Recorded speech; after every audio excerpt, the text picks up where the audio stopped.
Can you hear me? You probably couldn't even hear me, huh? Was my microphone on? It wasn't. It is now. Good morning, everybody. I'm just going to repeat what I just said. It's Saturday, March 16th, and I am starting a little late, as you can see, because my brain is not fully in gear and I needed some caffeine. And so I thought, I'm just going to make a quick cup at the top of the hour and everybody's going to be a lot happier for it. So today I'm going to be stitching Karlach. We're starting from scratch. Last time when I stitched Gale, I had done his watercolor background in advance. This thing over here.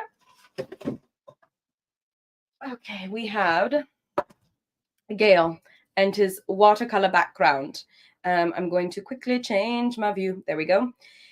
And I had done all that beautiful watercolor and gotten it ready to stitch so that he'd be ready to go for this class. I thought Karlach might be interesting to start from scratch-a-rooney because that's part of the process.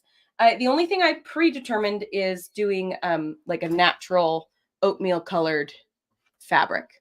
So that's what I did, and I set out my center point so that I can stitch her onto it. We're going to be doing that today. Now, in the game, Karlach is what they call a barbarian, I believe, is her like class. For example, you could be a bard and like Shakespeare, and you can talk your way out of situations and entertain people by singing. Or you can be like a fighter, like a warrior, and your strength is just like wielding your sword. In Karlach's case, that's kind of what she is, only she's like a frenzy barbarian fighter. Very durable, very good in battle. Hence why she's, kind of a tank that's the Dungeons and Dragons terminology, is like somebody who can just like take a lot of hits and fight hard. As such, she has this magical ability to rage, is what it's called. You like click a button during gameplay and she goes, ah, and screams, and the ground beneath her like ripples with like fiery splinters. So I thought it'd be cool to put that behind her. That's my goal. I bought a bunch of materials at the store yesterday. I still have this bird that I need to dissect for Gale's, I think it's called a tesseract, cat, the cat that he has with feathers that can fly. Still need to add that. But I went to the fabric section, Joann's, and I found this. I already had some of this for another project, but I wasn't sure how much I had, so I got more. And this is pretty much very similar to the pattern that is made when Karlach like rages against the machine. So what I would want to do is cut this in such a way that the veining isn't like there's no straight edge, you know what I mean? So this is going to be my basis for her frenzy. I also bought this one, which at first blush is like, what the hell? But this little glittery rainbow nightmare has some really great moments in it. If you fold back, first of all, ignore these sparkles that come right off. Maybe they do, maybe they don't. Yep, they just peel off. So we're going to peel them off when we need to. But if we fold back the green and the blue and we focus on this little transition, you'll see it's like similar patterning to this gold one that I got, but in red and yellow. And I think that's cool. So what we could do is like put red to yellow behind her and overlay with a little bit of gold. That might be like too much. I don't know. I saw this section of this and I was like, oh, that's interesting, because we love a gradient, right? So the only problem is if she's red, like we don't want red, too much red on red. That said, or we could do green to blue and make it look like she's like standing on the grass outside. You know what I mean? So we could do like a green to blue backdrop, so to speak, and then we could do gold veining on the bottom. And the idea is that we'd like stitch over this. It's going to cause a lot of problems for ourselves, but it'll look freaking cool. So that's what we're going to do. Now this is where you've got decisions. These like polka dot sparkles are very distracting. I'm going to be honest. I'm just trusting the process. We're not going to be using those. The other option is to maybe cut out a little bit of this gold. We maybe don't have to go all the way up to the red section. Maybe we cut a little bit of where it goes gold to yellow to red. Like if we just get a little bit of that gradient so that, you know, she's laid out more or less here. That could be cool if that was sort of just glowing around her and then the ground had this cool overlay. Now, the other thing to think about is stitching over this is going to be difficult. So what we might want to do is cross stitch first and then stitch the if we stitch her character, then we could overlay this and just cut it around and tack it in really tightly right around where she is so that we don't have to stitch through this tulle onto the Aida fabric. I think it's tulle. Is that the word? I don't know. I'm not great with fabrics. The other thing we could do is embroider a little bit of the like crackly fire veining. We could embroider some and then overlay the fabric. Like we could do both, which could be pretty cool.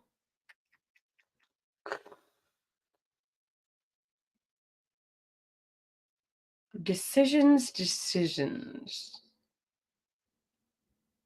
I think I am going to save this for later. Ultimately, what we'll be doing, I'll show you. This, I thought, oh, I just kicked a dog in the face. Did not mean to do that. It was a gentle kick. She was just right under my desk. Ultimately, what's going to happen here is I'll show you. If we end up using some of this, I know I'm not going to use any purple. So let me cut a chunk of purple. So theoretically, we'll have a character here. And then what I'll do after taking off all these little glitter, I don't know, I was going to say glitter pops. They're like sequins. There's a word for that. Sequins. What I'll do after we have her here is I'll cut out the chunk that I want to use.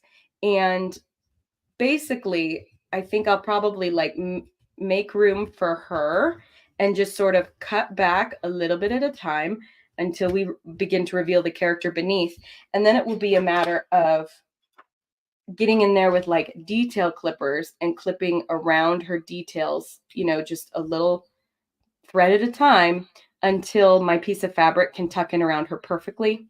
It's going to be tedious, but I'd rather not have to stitch over this. And then, of course, I obviously would pre-cut the edges to be a little bit more organic. And what I mean by that, whatever, I'll just do it on the back. What I mean by that is I don't want any of these straight edges to show. We've got this beautiful veining that looks really organic. So what I would do is there's threads in here that you could clearly see are like primary threads, and there's threads in here that are secondary threads. So I go along the edges. The primary threads are like the thick, in this case, purple glitter threads. And I just like cut out some of these secondary threads to expose more of that purple veining. And I can be a little bit judicious, not judicious. I can be the opposite of judicious. Audacious? I don't know. It's too early in the morning for me. It's not early. It's 11 a.m. I just did not sleep well. I was up late. Had to give a dog a bath at 2:30 in the morning or something. She decided to roll in. It's the whole thing. But you see, by just cutting away, I now have this cool organic edge going as opposed to a straight edge. And so I could follow that all the way along like this.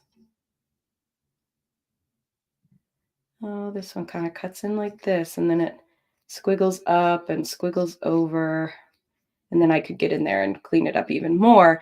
But then I'm going to have a really cool looking edge on my piece instead of just a straight edge. So that's going to be what I do there. But as we figured out in real time together, I'm going to wait and do it at the end. I need my lint roller. Biakuas. I want to get rid of those little threads that I just did. And some of the dog hair on my sweatshirt. As you're all looking at me live on YouTube. And my sleeves that are black, covered in dog hair, come in and out of this camera. The thing about black, I really like wearing black, and I didn't wear it for years and years and years because we have 3 dogs. One of which is golden with light hair, and one of which is white with very light hair. And I was just like, well, I can never wear black again. That's the takeaway. And I got real sick and tired of that. So I started wearing black again, and I just use lint rollers. That's just what it is. Oh, I also bought this red lace because it was Karlach colored. Really beautiful, beautiful red. Hello. And I figured I could just use it to play with. I bought the tiniest chunks that I could. I asked how like small a chunk of fabric I could buy. And I think this is like an 1/8, maybe an 1/8 of a yard. And each of these pieces of fabric was like $1 for what it's worth. $1, maybe $1.40. So yeah, I just really was liking this lace. And what's cool about lace is just like the veining that we were talking about. You know, Karlach has all these little parts of her that are showing through her armor. So for example, there's a little patch on her chest. So if I wanted to, what I could do after setting my cross stitch base is I could cut out a piece of this red lace that looks really, really cool. And I could just isolate it before I decide to, you know, however I'm going to tackle the leather stitching, which I will show you what I figured out once we get there. But with the lace, you can always cut out a motif, and then I could lay that on and just have a cool scritchy scratchy patch of color, because she, if you recall, if you don't know the game, she's spent time in this game. There is lore that just like you could go to like, I don't know, a fairyland, or just like you could go to an alternate realm in Dungeons and Dragons world, there's like a whole universe of what they call the hells, and there's like 9 hells where people like live.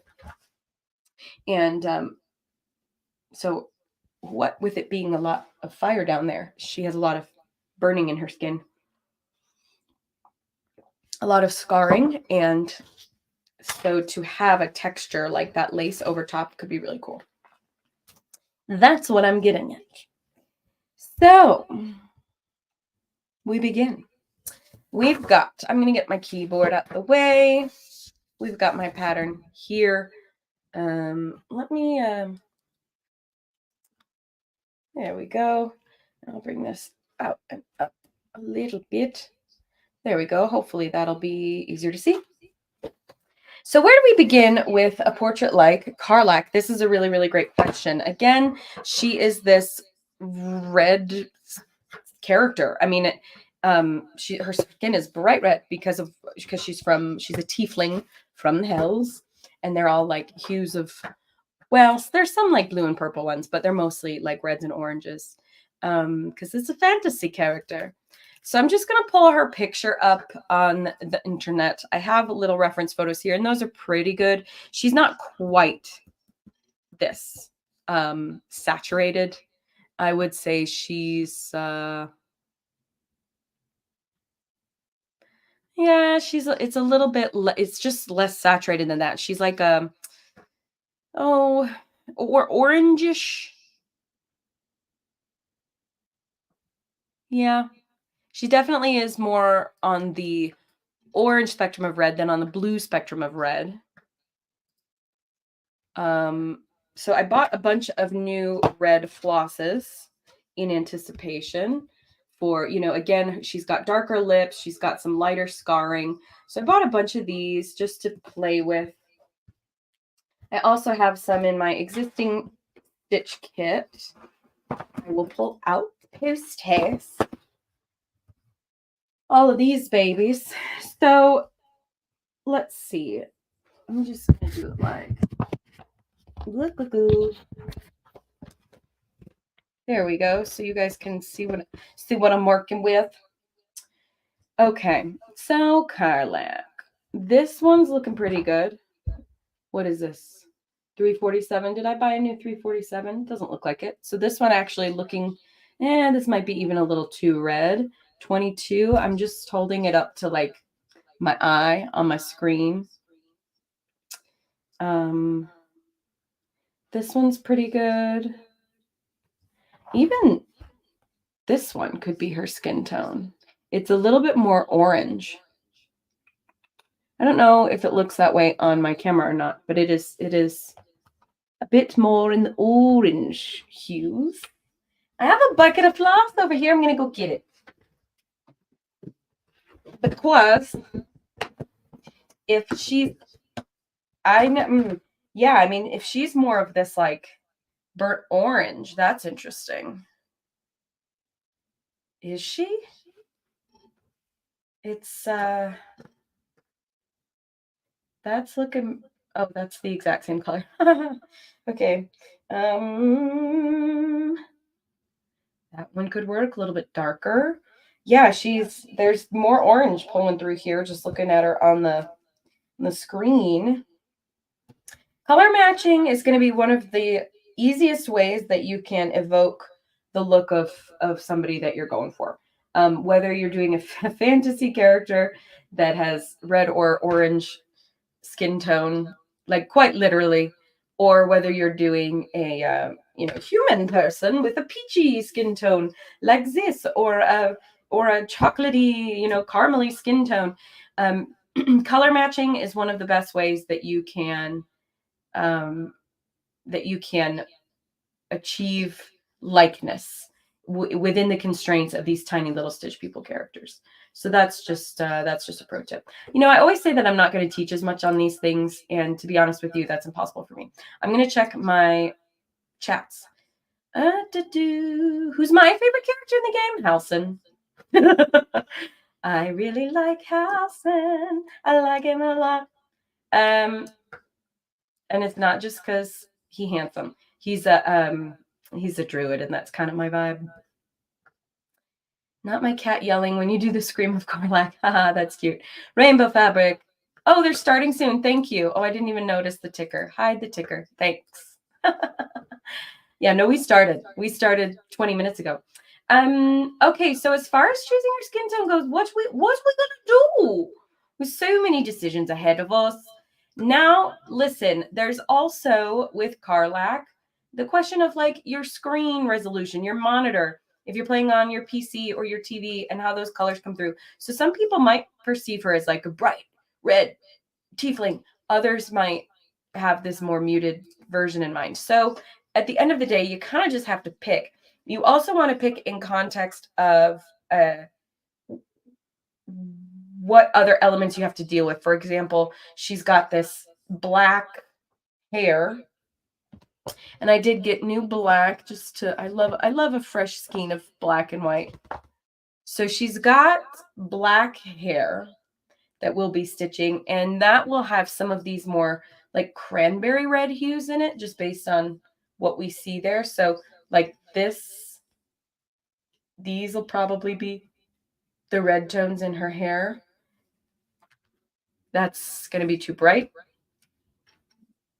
These lighter things I bought for her scarring, so we'll deal with those in a second. That's more red than that, so we're going to choose that instead of the purple. Maroon, this might blend in with the hair nicely, just as a secondary tone. So if this is going to be our little hair combo, and again, I'm just referencing, I'm looking at pictures in real time. There's a little bit of a glare on my screen, so forgive my funky head angle.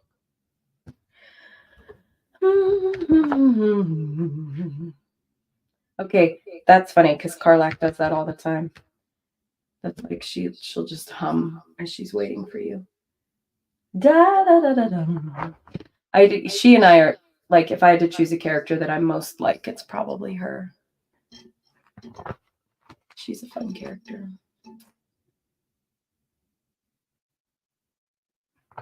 Yeah, so her hair has these. I'm feeling really good actually about this selection for her hair. Might be one. I need one slightly more true red is what I'm fighting here. 347. Yeah. Yeah. That might even replace this guy. Yep. That's what I needed. Okay, so now we have to consider if that's her hair, we want a skin tone that's going to look different enough. Does that make sense? So honestly, I think this one could do, it's a bit close. This one's a bit lighter, so that's, I'm leaning to one of these guys, if I'm honest. Then we could use this for lips because it contrasts these nicely. And then we have, if we want this for like highlights, then we have all these other tones to bring in for the scarring. So that as well. And that as well. These, getting rid of kind of the cranberry tones. That all is in the hair. So listen, it's just a matter of choosing at this point. That fits in our color scheme. That fits in our color scheme. That's our lips. And then this is just a little too red. Yeah, a little too bright. I don't know if it's too red. So what's going to be our true skin tone? These, I think we decided are dark for accents. That's going to be too close. I just want the more saturated of these two. So I'm going to look with my eyeballs. Okay, that's the one. That's her skin tone. Cool. So I'm just going to set aside our choices. These are all in the family. Then we have our lip and then our hair. Great. Set those aside for later.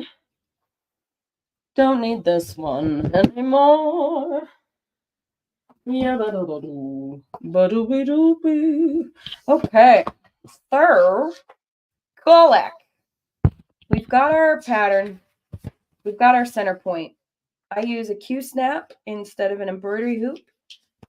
Embroidery hoops look like this. The reason I use a Q-snap, it's easier to hold, easier to put in a clamp, and it doesn't leave as many, it doesn't like kink your fabric up. It doesn't create creases that are hard to get out of there. So that's what I'm using. That's my setup. Feel free to ask more questions if you need more clarifications on that.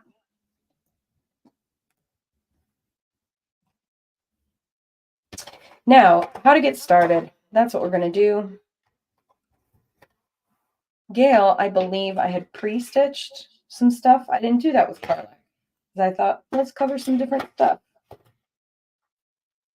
When I am stitching, I generally stitch with 3 threads on size 14 Aida fabric. If you're new to cross stitching, Aida fabric comes in a lot of different numbers. You may have just seen me in my little camera over here or right here. I generally stitch with like an arm's length of floss. If you're like, how much floss do I start with? I hold it in the tip of your fingers, pull it out to like your bicep. That's going to be a manageable amount. If you do more than that, you run the risk of it twisting and clumping and getting all sorts in your way. I need my microfiber cloth. I keep one of these handy for my fingers just to like, I don't know, keep gunk off my fingers. I'm also noticing I think my camera is gunky, so I'm just gonna do that. Maybe it's just low res. Just wanted to give it its best shot. Now, Aida fabric comes in a bunch of numbers. I like to use size 14. What that means is there are 14 squares or 14 stitches per inch. Hello, Christina. And the higher the number of your Ada fabric, the smaller the fabric, the stitches are going to be. Why? You're squishing more squares in a square inch, or just even in a linear inch, depending on how you're counting it. Size 28 fabric is going to have 28 squares in an inch. Size 18 fabric is going to have 18 squares in an inch. So the lower the number, the bigger the fabric. Like size 11 fabric is going to have 11 squares per inch, meaning those stitches are going to be bigger than the tiny little stitches on size 16 or 18 fabric. Size 28 fabric is cool because it is size 14 fabric, just times 2. So you get the look of a linen without actually stitching on linen, and you just do your stitches like over 2, up 2 instead of 1 to 1. And it's going to be the same size stitch as on size 14 fabric. Does that make sense to you? I usually stitch with 3 threads on size 14 Ada fabric, but with this style portrait that I'm doing, these stitch people are bigger than I usually design for my portraits because they're just individual portraits, and I've made them just a little bit taller. And I'm gonna listen. I look like a lollipop head because you can't see my little bun, so that was freaking me out. They're a little bit taller than my typical stitch person. So I'm using 4 threads to fill in the look of them and just fill them out. I haven't actually counted this, I'm realizing. In counted cross stitch, there is a lot of counting. Sometimes you hear this hobby referred to as counted cross stitch. There is a style of cross stitch where the stitches are like printed on the fabric beforehand and you just trace them. That's fine. There's nothing wrong with that style of cross stitching. It's just a little bit more limited. I'm going to measure out the technical width. You can see my little, what are these called? Halbrand? Something like that. It's a big old axe. This is the technical true width, but her visual width is going to be here. And that's 1, 2, 3, 4, 5, 6, 7, 8, 9, 10. A true 10. We love an even 10.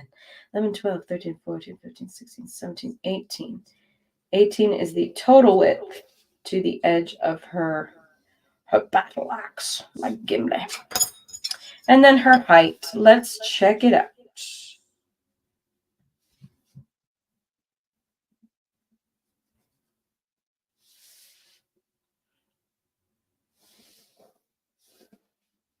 One, 2, 3, 4, 5, 6, 7, 8, 9, 10, 11, 12, 13, 14, 15, 16, 17, 18, 19, 20.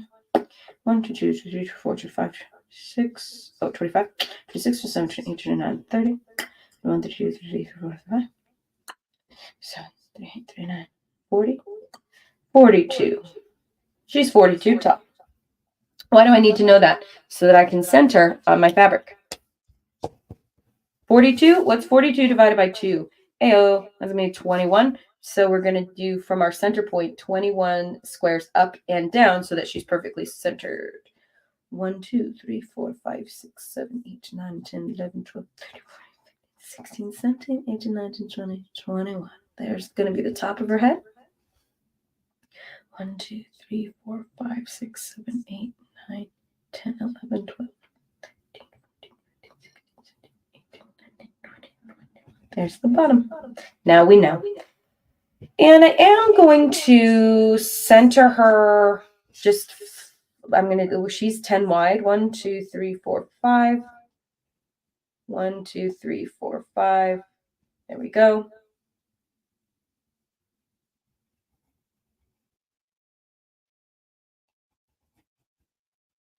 And her axe will come, well, actually, the back is always a mirror of the front. Her axe will probably be like here, but she's going to be the point of it being centered. So that's what I'm going to focus on. Now to get started, usually, I don't know, usually it's a lot easier to start. I often will start with the feet, but I haven't chosen her armor color yet. So I haven't dealt with the leather. the armor, her outfit. So what I'm going to do is actually start with her neck, with her skin. So from the tippity top, I go 5, 10. If I count 14 down, that's going to be the base of her neck. So, and the neck is the middle two squares. So if I count 14 down, that's 1, 2, 3, 4, 5, 6, 7, 8, 10, 11, 12, 13, 14. Bam. To either side of this will be my neck. I'm just going to get this started. To do a cross stitch, for those of you who are new, you come to the front of the fabric from the back with your needle. Create a diagonal, your first diagonal of one of your cross stitches. I don't like to use knots. There are ways to use knots when you cross stitch. I don't use them. Then you go to the next corner of your little cross stitch. You pull your needle up, pull it down as a loop creates on the back like so. Just catch that tail. Boop. Then when you crisscross back again, ta-da, you've just created your first cross stitch. And I'm just double checking that I'm on the correct side of the center point here to create the second stitch of her neck.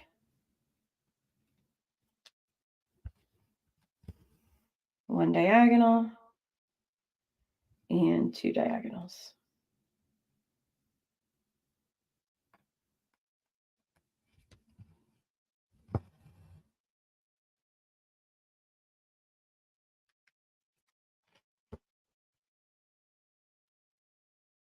Fabulous. Now I'm going to secure my piece in this little frame-a-rooney.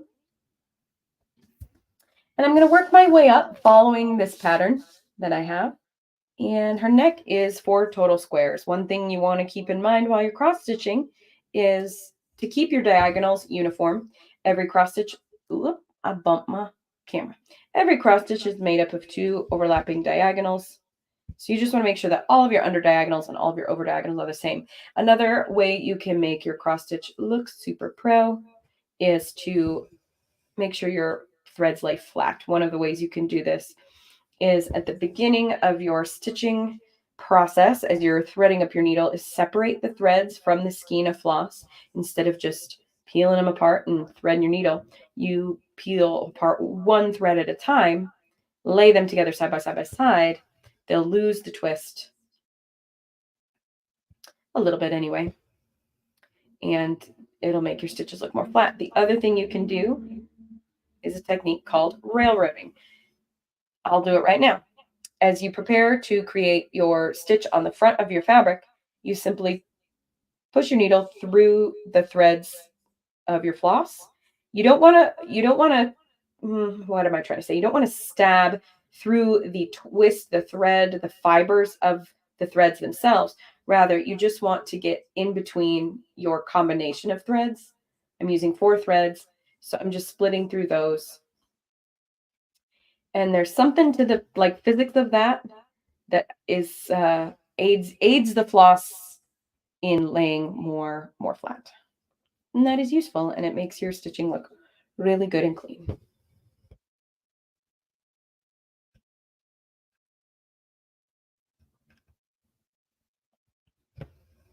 And since this is more of a hangout and less of a class, I'm not going to focus super on instructing. I just thought, oh, hi, Luna.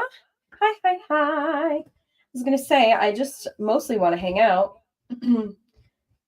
on the tube, as they say. Nobody says that, but I do. And you know what I'm going to do? Watch this. Instead of having, guys, my setup is so janky right now because usually I have 2 iPhones. I use my husband's and my phone for my various cameras, but he's gone. So I'm using my iPad. And I have this little storage thing. It's like a Tupperware where I keep spare stitch stuff that I'm using as a stand for my little iPad situation. And now, if I put it here, you'll be able to see my face. Maybe not better, but straighter. And that's fun. That's a cuter look for everybody. And then I'll move my chat over here so that I can see what everybody's saying. Ka-chow. Pop this so you can see my hair and see that I'm not a baldy. Okay. How's everybody doing? What's everybody up to? What's everybody watching and reading and listening to these days? You guys, I've been, okay, so last night, like I said, my hubby's out of town. So I was working. I didn't eat dinner till like 9:30. And I made myself bean and rice and cheese quesadillas, and they were delicious. And I thought ahead, and I ate Tums before I ate them, smothered in spicy hot sauce. My heartburn wasn't as bad. Yay, being in my mid-30s. And then I watched Love is Blind. Waking up to the smell of breakfast. That's lovely. Oh, we love a Saturday brunch.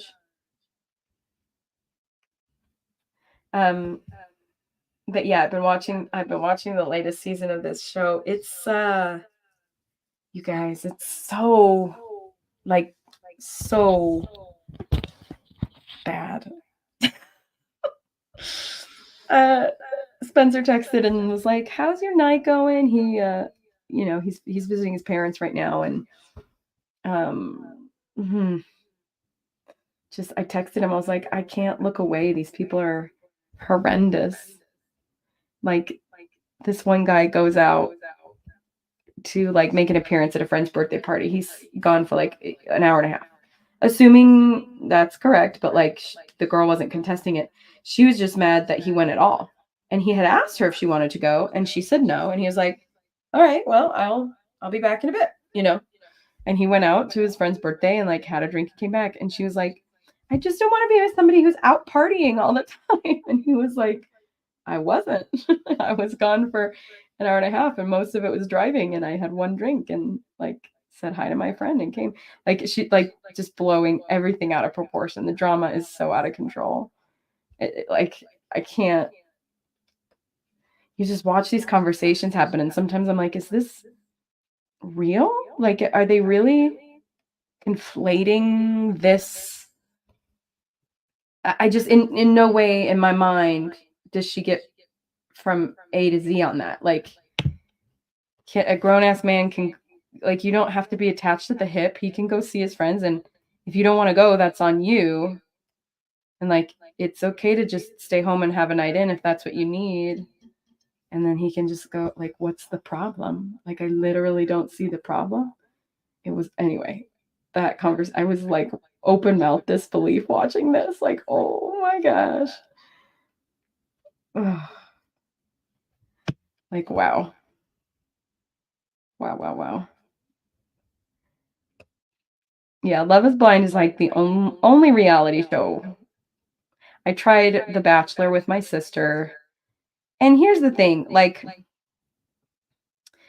there is an element of disbelief.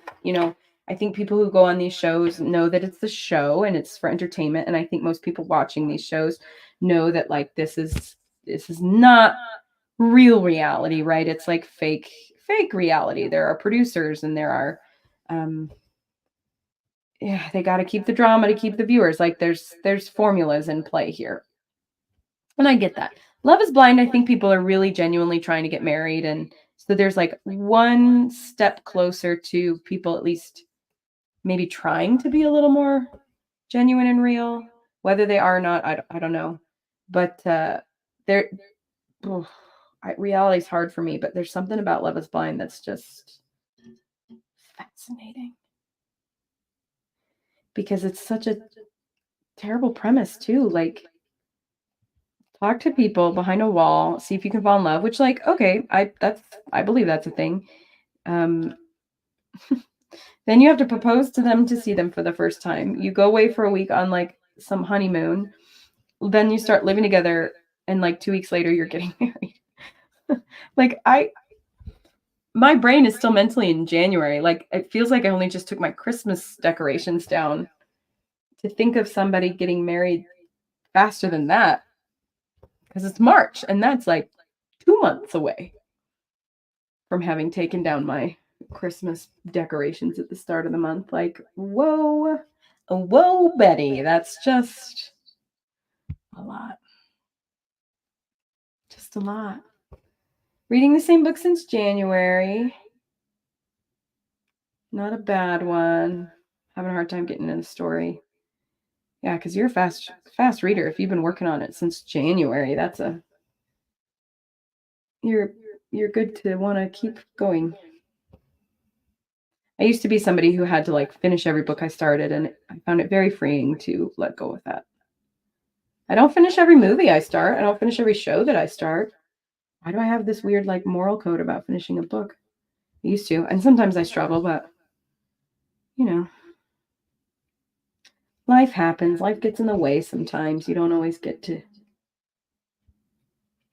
see things through the way that you planned, especially when they let you down. Like it's a bad story. Okay.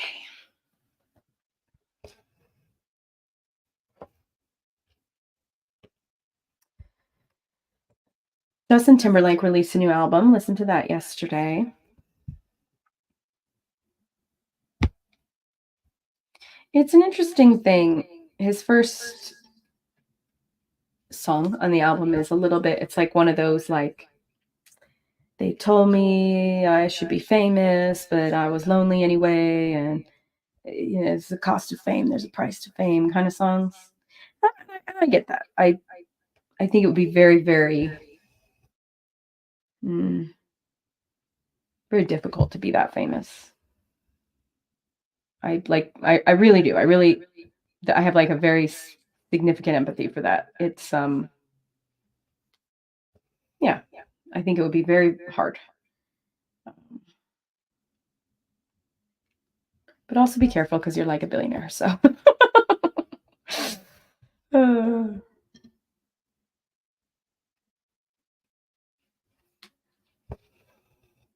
Struggle with books. I do too, Luna. I got into audiobooks for a while, and I even have been struggling with those. There's like certain work I feel I can do while I do audiobooks or podcasts. So, you know, if I'm doing stuff that requires words, I can't. Obviously, like if I'm writing or going through notes from a meeting, or, you know, reading or writing out pattern instructions, anything like that, it's like I can't listen to other words. And sometimes that goes for lyrics too. So I have like movie soundtrack playlists and stuff like that, but sometimes it's like a matter of I don't want to say like sensory overload. I mean, I guess it is. It's like too many inputs to my brain. Sometimes I can't even listen to music when I'm working because it's just too much. And then books, there's like a feels like a commitment. Like I have an easier time reading on my phone or on my iPad than I do a physical book lately, because that just feels like, you know, oh, I'm just opening yet another app and doing that, as opposed to like, it is time to read my book, which has baggage for some reason. I cannot do this unless I'm in a comfortable chair and have a warm beverage. Like, I don't know, my brain tells me there's like ways to read a book instead of just like going for it, just like reading, for heaven's sake. So I feel you on that. I miss audiobooks. I've been doing so many more calls and meetings and stuff lately that I'm not doing that. I did listen through, and before you cancel me, I did listen to the podcast, The Witch Trials of J.K. Rowling, and it was really interesting.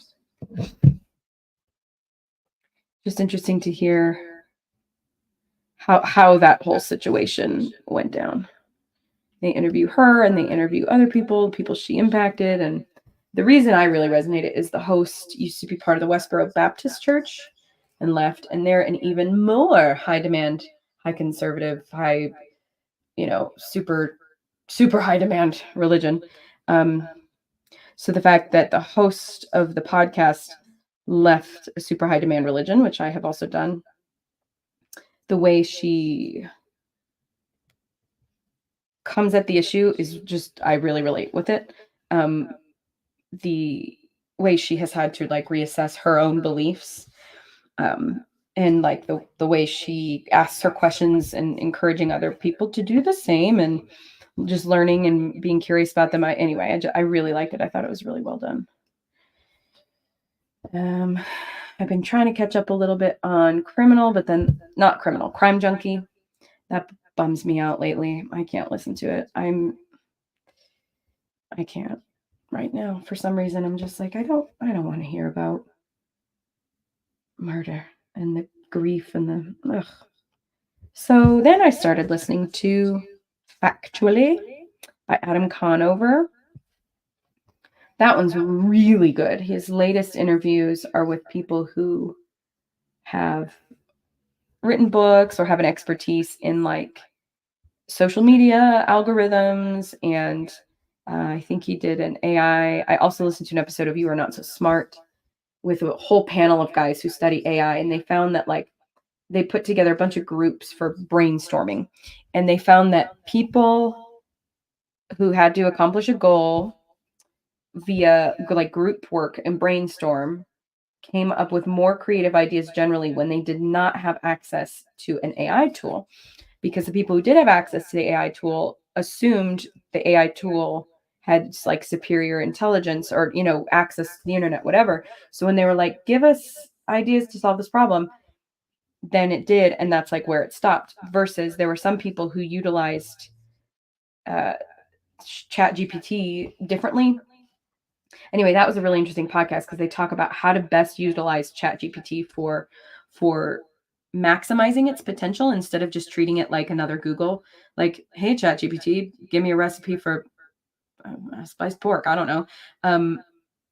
There's it's capable of like helping to process through problems and things like that in a way that Google can't. And not everybody understands that, and that's where they saw the major breakdown in the brainstorming and utilization of AI in group work and projects. But as people sort of understand the tool now, it wasn't super effective. That was a really interesting episode. And the social media algorithm on Adam Ruins Everything, that was really interesting too, because that guy, he was talking about like the cultural implications of algorithms, that like if Van Gogh was today, like he would never be seen. And he wasn't in his time, but now he really wouldn't be seen because in his own time he wasn't very popular, and it was only later that people appreciated him because they had access to him.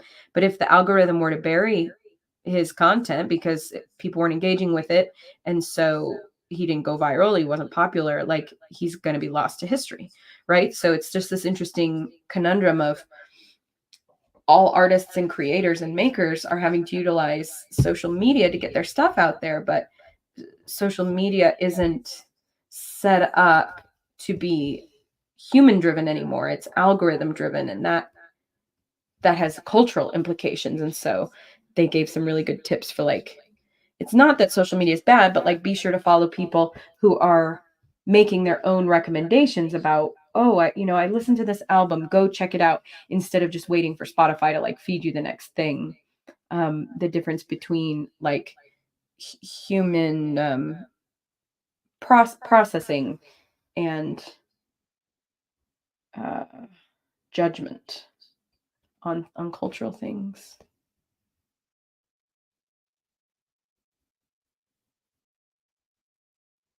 Hope you use that voice when you're about to read the book as you open it. Uh-oh, I don't even remember what voice I did. I hope I was a good one. Here we go. Karlach is just coming along. I don't know how far I'll get, honestly, but the whole point is just hanging out. reading geeky filmmaking books. I'm reading a book called Producer to Producer.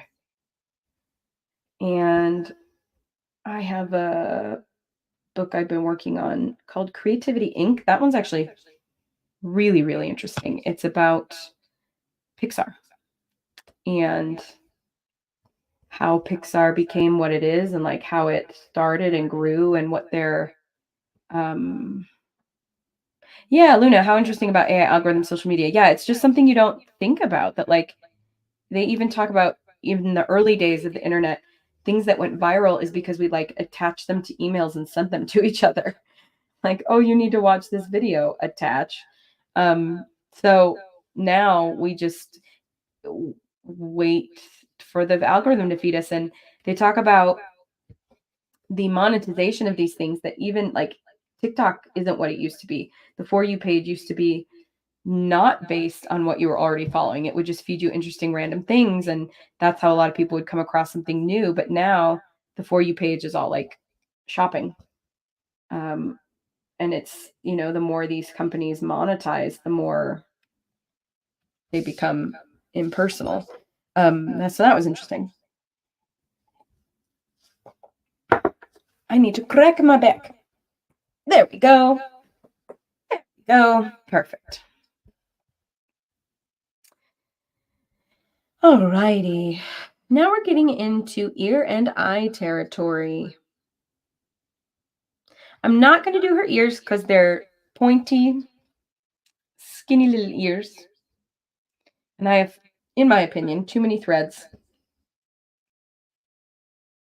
for even a diagonal.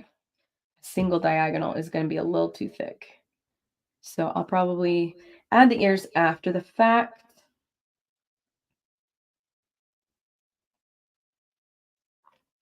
Just use 1 or 2 threads.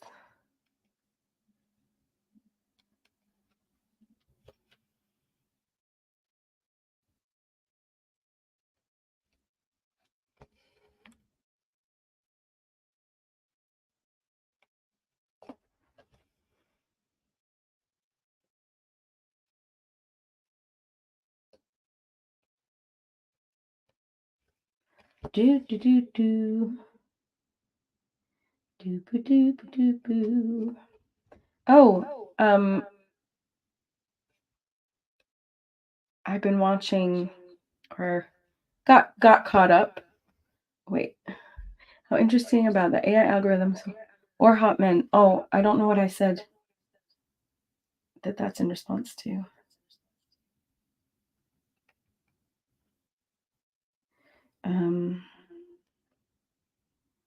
But for those it pertains to, I got together with another friend who's in a similar conundrum as I, needing to catch up on the 4th movie of the After series on Netflix. Yet another 90 minutes of my life I'll never get back, but you know, it is what it is. I cannot deal. For anyone watching this in the future, there's this series of movies I cannot and won't recommend. Do not watch them. I mean, this is not ironic.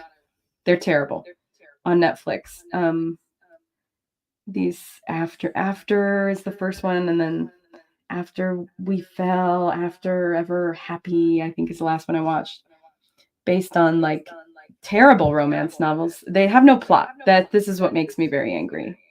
It's infuriating to watch, but it's I'm in it now. Having just said if I start a book, I don't need to finish it, but there we go. It is what it is. It's rather than any actual plot, it's just a series of plot devices. That's all. Like, big tragic event out of nowhere results in impulsive choice, results in misunderstanding between the main 2 characters, results in more impulsive choices, results in heartfelt conversation. Like, about what? I couldn't tell you. It's just, that's it. I've told you the plot. Oh, and this is what's getting made into movies. Baffles the mind.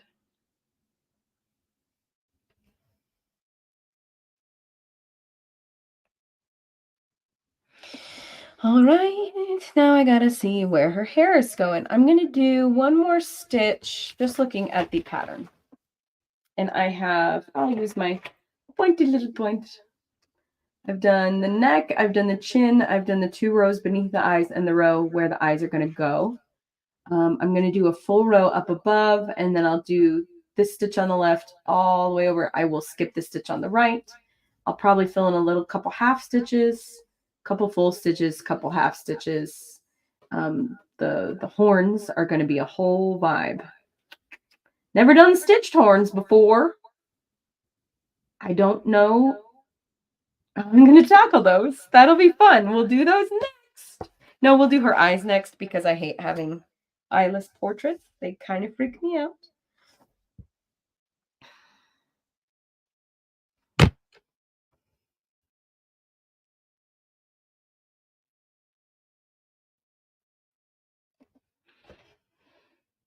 The whole saga is terrible.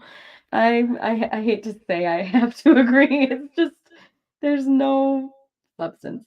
I am so much arguing, just needless arguing.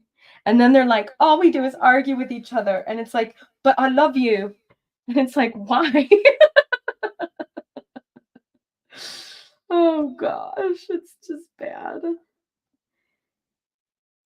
I've started to see somebody in the Stitch People community is doing ACOTAR portraits, which is fun. It's hard. The fandom stuff is hard because like here I'm doing a fandom portrait, but the official stance of Valerian is like, yeah, do fan stuff as long as you're not selling it. But people do. And that's hard. Because then you're like, well, why shouldn't I? And it's like, well, because I want to respect the people who invented these characters, and they should profit from their work. But it's like when other people so blatantly disregard, if they want, Stitch People patterns or whatever, that's why we're doing these ones. Is like, well, once the series is done, or as we go along, as I finish each character, I'm going to format the patterns and make them available. And it's like, if you want to donate to me for my time, great, but like I'm not going to be like selling them. But I've been seeing some ACOTAR stuff going, and I don't know if I should read those. I don't know. There's something about it. Like, I'm sure it's great. Everybody says it's great, but a couple people I know say it's not as great. So like, I don't know. A Court of Thorn and Roses. I'll just wait for the show to come out, like Witcher.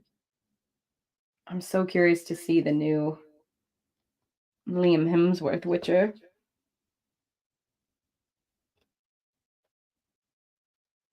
Be very interesting.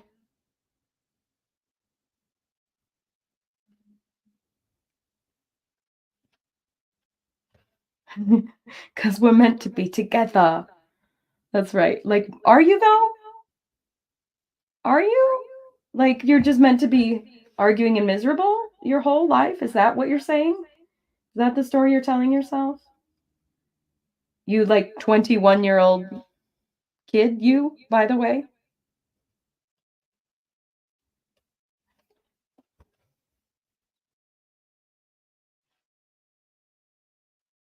They move so much, too.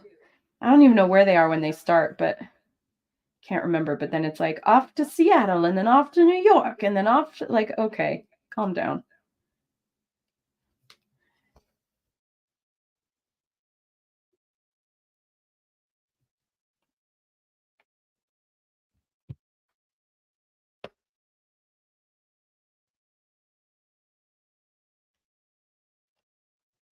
Oh, that stitch is funky. I'm going to pull that out because I accidentally cross-stitched in between existing threads that are already in that spot on the Aida fabric.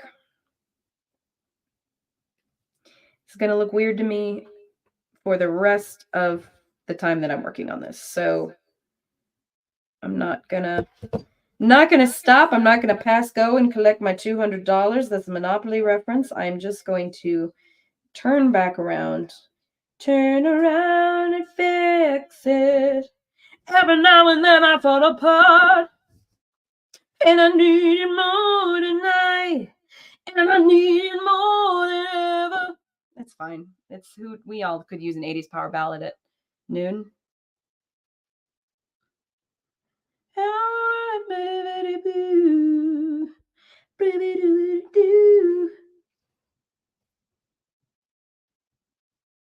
What's it to do? What is that line? I was falling in love, and now we're only falling apart. Total eclipse of the heart. Okay, I just need to look with my eyeballs really close, and then I'll put this back in the frame. Sometimes being in that frame is just a little too restrictive.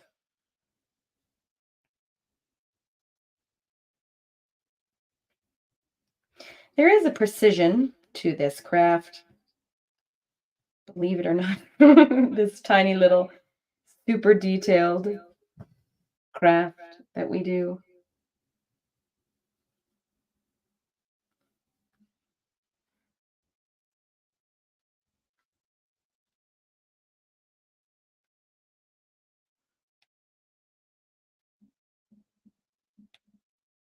Come on, okay. Something's up. Something is afoot. I think maybe in the first stitch that I did in here what caught some of the threads of, well, I guess it's technically the second stitch that I did in here caught some of the threads of the first stitch that I did. So now I just need to make sure that it's all going to lay correctly. Just doing a little stoichery.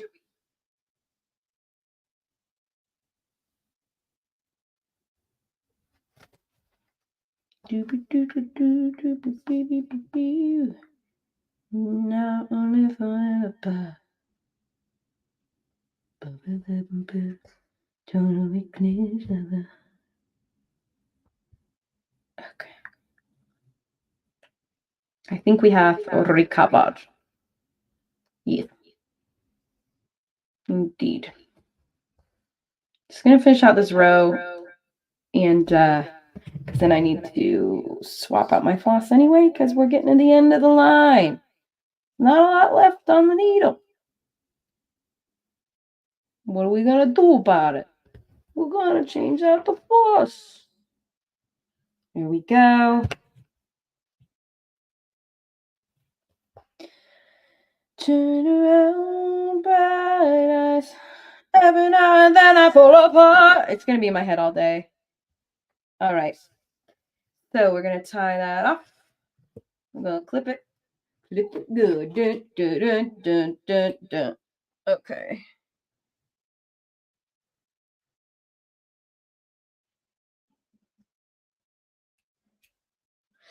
Okie dokie. Fantastic. Now I've got 2 threads that I did not utilize before.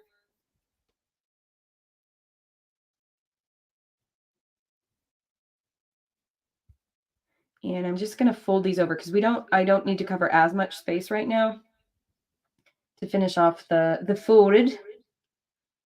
Come on. Sometimes I use my mouth. Okay. There we go. Yeah, I know. I know what I said.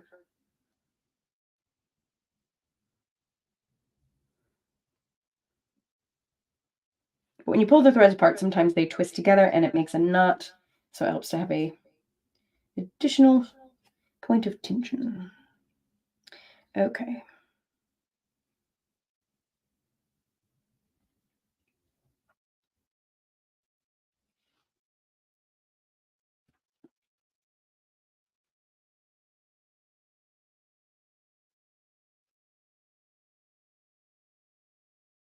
Great. So looking at the pattern, I've done the row above the eyes. And actually, I'll just start.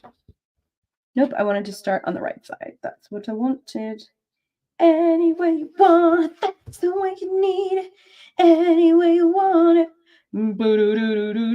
It's 80s power ballad day. One night. Okay. And it sounds super cool to me because I have like a very slight echo because my iPad, when I'm logged into the software so that you can see my face while I stitch, it denies me the ability to mute it completely. So like I hear myself. It's obnoxious, and I'm sorry if it's echoing into the microphone. There's literally nothing I can do about it right now, unfortunately. But it does result in me being able to sing 80s power ballads with some reverb. Can anybody find me somebody to love? That one actually might be 70s if we're being technical. Each morning I get up, I die a little.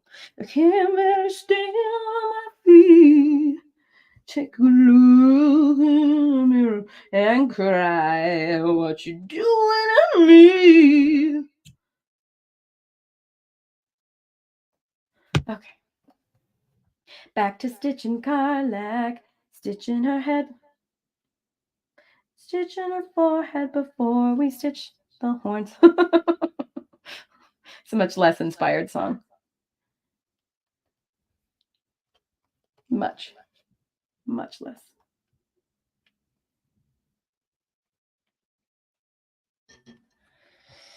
Sometimes when I feel like I'm not going to be able to place the needle where I need to, I pause, I don't use my needle and thread, and instead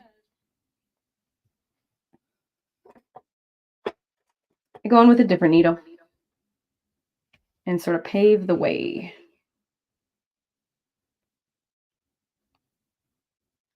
I have been stitching in rows, and for some reason I started stitching in cross stitches. It's because I needed to catch the tail of my new thread, and then I just kept going. So I'm going to shift back to stitching in rows because it is just cleaner for me personally. Results in neater stitching.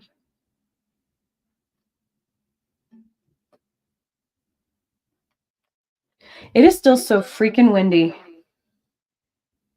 My patio furniture, I have like a little metal table and two little chairs. It's not that fancy, but they tipped over yesterday in the wind out front.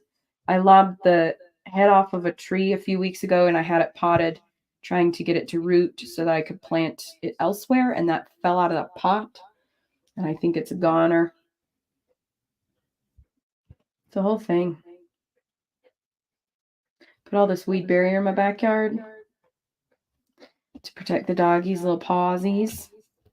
And we're going to put gravel on it once it warms up a little more. A bunch of that is all swept up. All that work for nothing. Not for nothing. It's been very effective the last couple months, but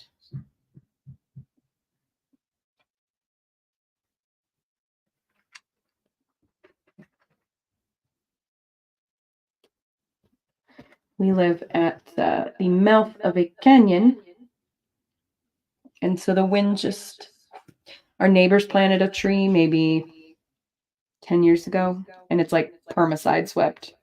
It's just grown like this. Oh, this is why I'm a bard. That's true. I can't fight my way out, but I can sing to you. And it will either entertain you or repulse you so much so that my friends who can fight you and steal your weapons can do so. That's yeah. I really like being a druid though. I miss being a druid. I played this game, Baldur's Gate 3, my first playthrough I did as a druid, and Shapeshifting comes in clutch. Once you level up enough, you can turn into a frickin' saber-toothed tiger, which gives you the unique ability to shred armor. So any heavily armored opponents, you can just be like, saber-toothed tiger, and like reduce their defenses significantly. You can also turn into elementals. So you can turn into this like big mud thing or this big fire thing or this big water thing and just take people down.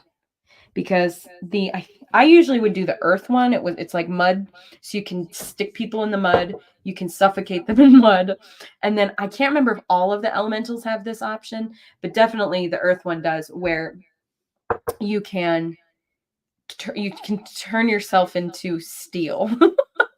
So you are steel, and they're trying to fight like a steel mud monster. It's impenetrable. Not entirely, but like mostly, and that's really handy. Playing as a bard, I admit I feel like exposed. Like anytime there's battle, I'm like, I can't do anything other than like distract you with my words and make you laugh. It's strange, but I do like that a bard can inspire the allies. That's a nice move where it's like, you've got it, my friends, rally to the foe.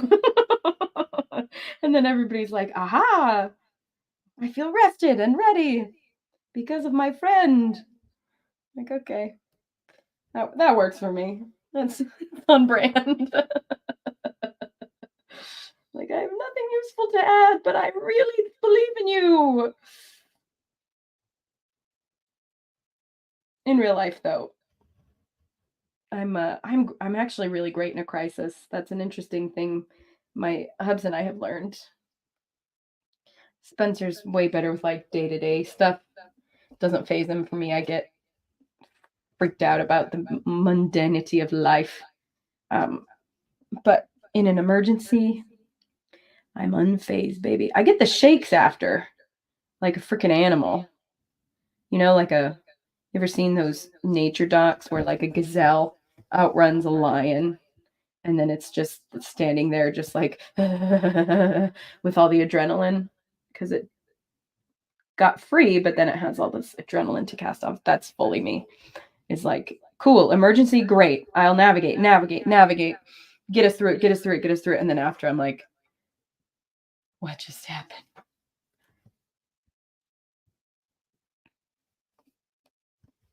Like last night, dog comes in, she rolled around in some doo-doo.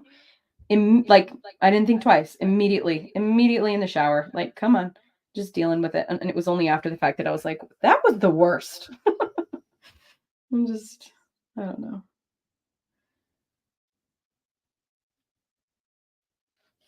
That's the some might call it what's the word I'm looking for? Gumption? And some might call it recklessness. But it comes in handy sometimes. Yeah, great in emergencies, but afterwards I'm shook. Yeah, I relate with that. So I actually think if I were in Baldur's Gate, if I were Baldur's Gate like character, I could see being a druid, to be honest with you. Like that resonates because they don't like want to be fighters necessarily, but they're equipped to like protect and defend. It's kind of like, oh hell no kind of energy. And they can be really, really excellent fighters when they have to be. I'm not like a fighter's fighter. I'm not super athletic. I could see myself being like a rogue. Just kind of laying low, doing my thing. Sleight of hand. What have you. Attitude-wise, I do relate with Karlach. She and I are very similar. Just like dancing to myself. Whatever, you know. Doing my own thing until like, oh cool, we're fighting now. I'm in. All right.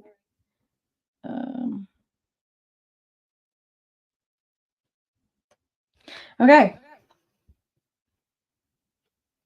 We got some Karlach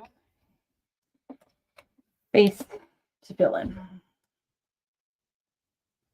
Gotta give her some eyes, gotta give her some lips, gotta give her some eyebrows. What time is it? 12:24. Right. I could use these little threads for the ears. I think I will. They're gonna be plenty. I'm gonna use a teeny tiny bitty needle. I think this is size 10.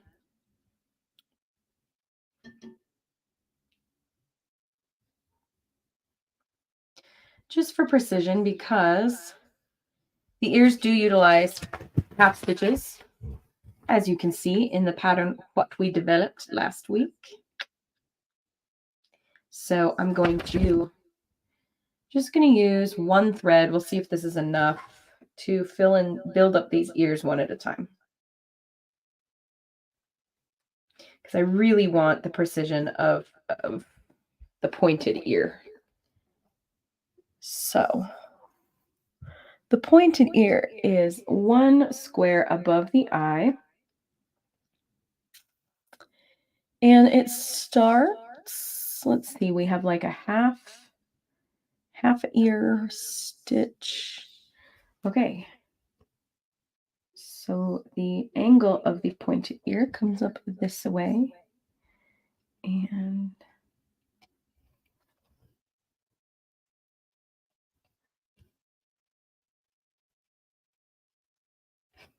we go down.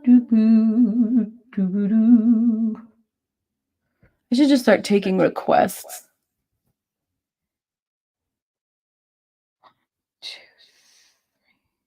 You are my fire, the one desire. You are, you are, you are, you are. Bow, bow, bow, bow.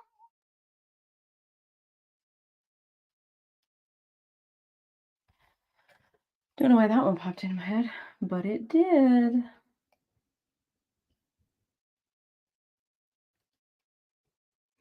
Don't want to hear you say, hey, hey, yeah. Okay, pointy ear. Tell me why ain't nothing but a heartache. Tell me why ain't nothing but a mistake. Tell me why I never wanna hear you say I want it that way. And then AJ at the end, 'cause I want it that way. It's like breathy, raspy, doing his own AJ thing. AJ was always so misunderstood.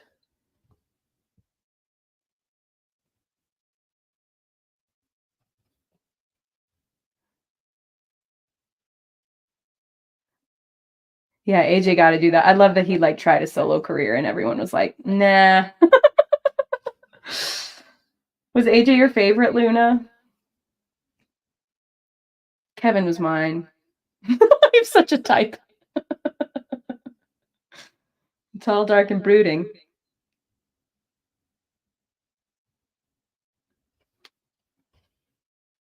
Wonder where that comes from. I mean, because that's like childhood business. Yeah, I always like Kevin, the quiet one. Lauren! Nick, yeah. Nick was like, I mean, how do you not love Nick? He was adorable. I went through a Nick phase, I admit. I went through Brian phase. Man, Brian could sing. What a voice. What a good front man for that group. And then Howie. Howie was like the Ringo. Like, what are you doing here? I'm sorry. I'm just not a Howie fan. Never was. Never could understand. My best friend growing up, Howie was her favorite. And I was always like, ma'am, Howie? Ringo was also her favorite. She had a thing for the underdogs, I guess. But like, Howie? Okay.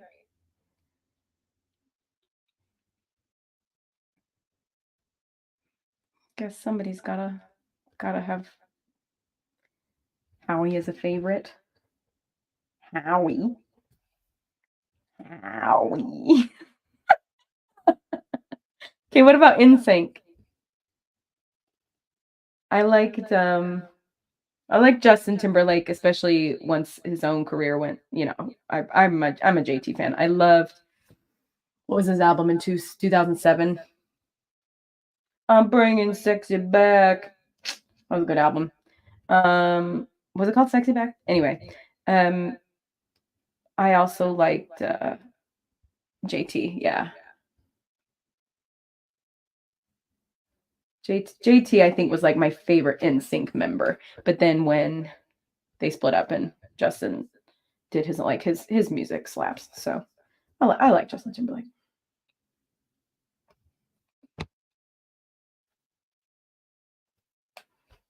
How are you today, Lauren Given? Thanks for hanging. We just stitching for fun.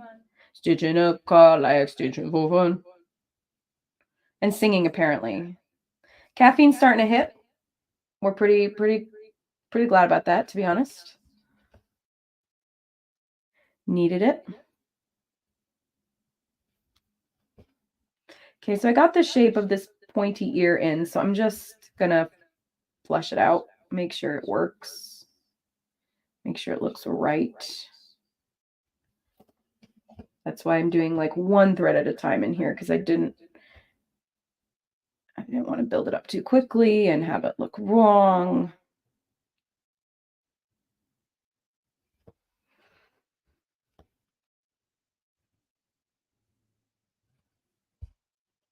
Been listening to the Beatles again. I go through phases. That was like my childhood band. Even more than I mean the more as much as if not more so than the Beatles, or I'm sorry, than Backstreet Boys. Once again, Tall, Dark, and Brooding, George Harrison was my favorite. I went through a John phase till I got to know him on a personal level, and then that was like, yeah, you know what? I'm into George, and I'm into the his journey, and he went to India, and he did do some weird things with the Beatles music. I mean, all the weird ones are George. I like them personally, but it's not everybody's cup of tea. Yeah, I like George. I'm George, and I play the guitar. Okay. So for the eyes, I'm going to do 3 threads for her eyes because I do plan to fill in the eyes with that kind of golden caramely color and some white as well, like we discussed when we were making the pattern. So we will do that together. We will stitch the eyes. We will stitch them now. Okay. You guys, I'm in such a weird mood. I was like, I don't feel tired. I just know I'm inherently tired because I slept like crap. And anyway, coffee, love it. And it's just like, it's a windy Saturday. Everything's blowing around outside, and I had my "will be starting soon" ticker on for 20 minutes. Started my stream without my mic. It's just a day. Yes, it does lift the spirit. Thank you, Lauren. You all get it. I feel seen. I'll make up random melodies most of the time. My mom was a jingle singer in the 80s, so growing up, like, it was very natural for her to just be like, just make up a jingle about something. So that's sometimes, like one I remember she did was Stanley Steamer is not so Stanley Steamer anymore. A jingle. So like that's a real one. And so anyway, sometimes jingles come out, sometimes it's real songs with wrong lyrics. Either because it's in my head and I'm not entirely sure of the lyrics, so I just sing whatever, or because I'm doing something that I would rather sing about for whatever reason. It's a singy kind of day. All right, so I'm not putting Karlach in the stand because I'm just doing these eye stitches really quick. Doing the 3 strands of black to create a cross stitch. And I can't quite guide my needle where it needs to go.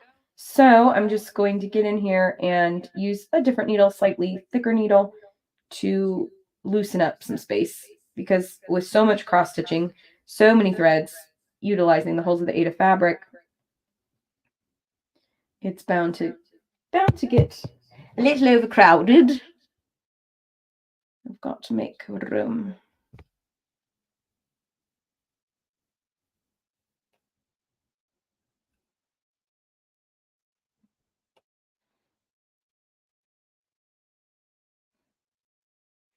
But I don't want to go through any threads that are already utilizing, because that will distort the existing stitch. So for some reason, this corner is giving me grief. So I'm just getting in there and loosening the space so that I don't catch any pre-existing threads and I don't distort the stitches. And that is key, or else it's going to look like poo-poo. Great. Think we done gone did it. Gonna railroad the stitch by lacing my needle through the threads as I push it through the fabric to the other side, and it's nice and full. Great. Now I'm just having a hunch that the other side is not going to be much easier. So let me just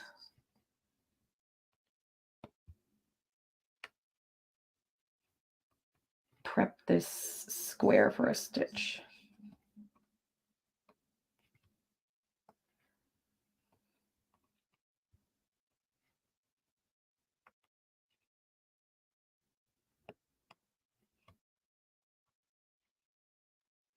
Okay. Oh man, I can't stop thinking about Love is Blind. So crazy. So much drama.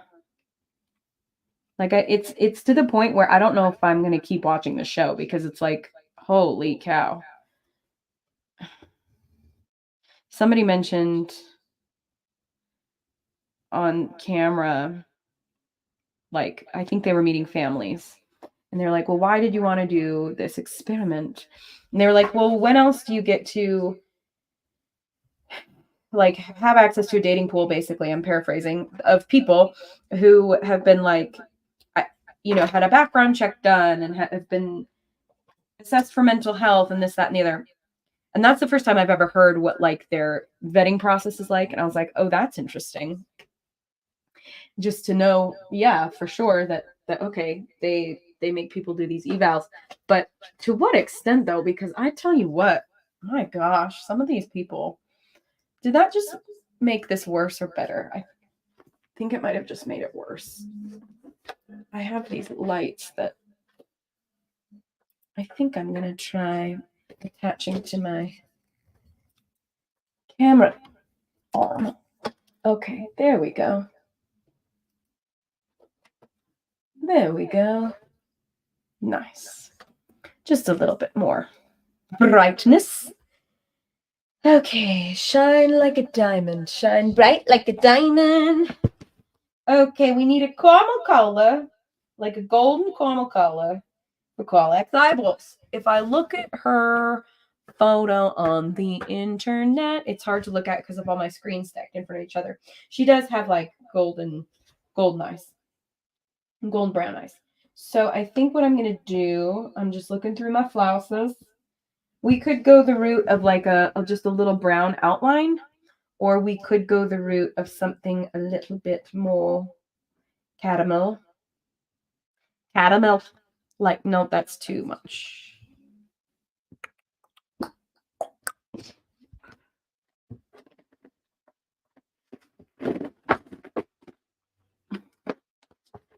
Gonna get out the big one. Oh, that's a pretty one. Oh, it's pretty much exactly the same. Cool. Well, at least I'm consistent. Little lighter? Nope, too orange. We could go like golden brown. Yeah, that's closer. Dig that. Golden brown for Karlach's eyes. That's orange. We don't need that. Looking at all of the tan hues, that's too beige. And that's too gold. Okay, that's the choice. That's one of my favorite phrases that I've tried to adopt more. Because making choices is hard. The older I get, the less I like making choices, actually. Because of decision fatigue. What to eat for dinner? I don't care. I'm just hungry. So I do sometimes try to make an effort to be more decisive in my life. And so, especially with like, this came in especially handy when I was working on a play, Christmas Carol of the Fall and Winter, where we were trying things and figuring things out. And are we going to do it this way or that way? And we try this or that. And like, if you can just clearly communicate, this is the choice. This is what we're doing. It instills a kind of confidence in yourself and others, but very valuable. Okay, so I'm going to pre-secure my floss on the back. Nope, it's a little teeny tiny length of floss, so I need to be careful. There we go. I like once I've got some cross stitching down because it does give me the opportunity to do stuff like this, where I can just loop my floss a couple times, and then I don't have to worry about like catching the tail. You know, it's not a whole thing. So what I'm going to do now that I've got the black eye in, I'm going to outline in this caramel color. Just using straight stitches. There are now, let's see, 1, 2, 3, 4, 12, 13, 15 threads in each of the holes of the 8 of fabric. That's a lot of threads. Do you want to see what 15 looks like? I'll show you. Let's use a lighter color so it'll pop against the fabric. So this is 6 threads. So let me just double that up. And it's 12. So it's even more than this, but this is the amount of floss, this thickness, going in every one of these little holes in the fabric. So no wonder the more you stitch, for example, I'm trying to add, let's see, what did I say? We have 12 over 15. So this is going to be the 16th thread I'm adding in each of these. And that's going to be a lot. So I need to have a better view. Let me adjust my camera so that y'all can see what I'm doing a little better. Just a little better. Just a little bit better angle. Doobie-doo. Doobie-doo. Doo-boo-boo. Yeah, I mean, yeah. These lights, I don't know if they're helping or hurting at this point. More light isn't always better, but whatever. So the reason that I adjusted my camera is because I need to look more closely. Because it's going down for real. Do-do-do-do-do-do-do-do. It's going down for real.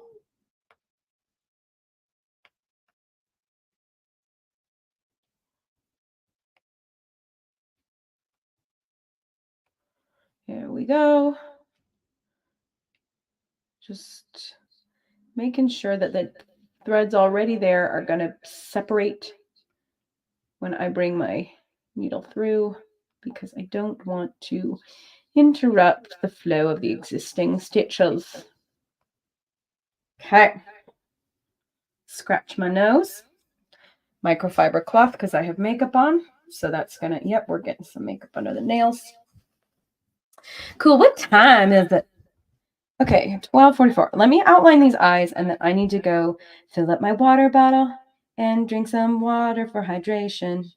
See there, that was like a dumb little jingle. Really bad one.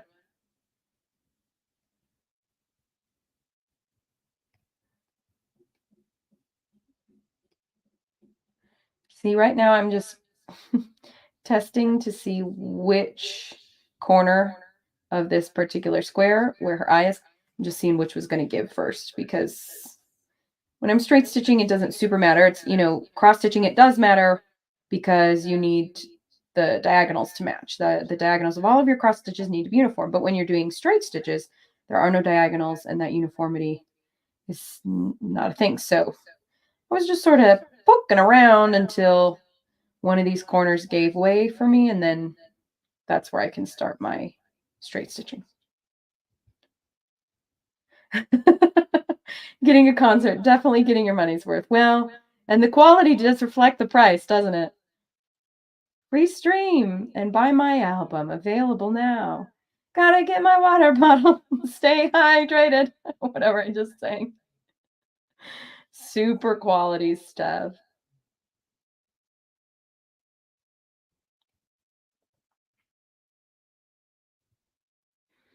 Next time I'll just put on my singing playlist, all my favorite songs to sing. You'll get like, Theodore writes me a letter every day. I love that song. I'm the one thing in life I can control. I'm an original. What does he say? I'm an anemone. I am an original. I don't know why Leslie Odom Jr. is Cher now, but it is what it is. I'm willing to wait for it. I love you too.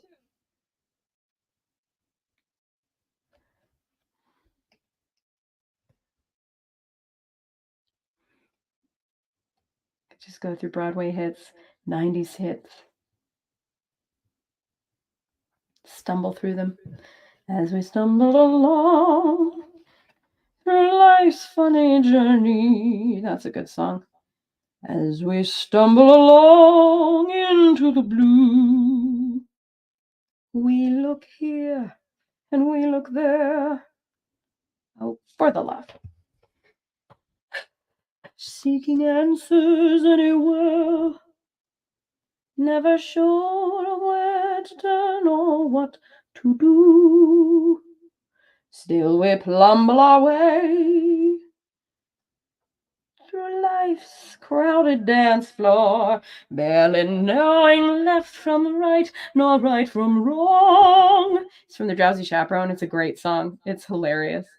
And the best that we can do is hope a bluebird will sing his song as we stumble along.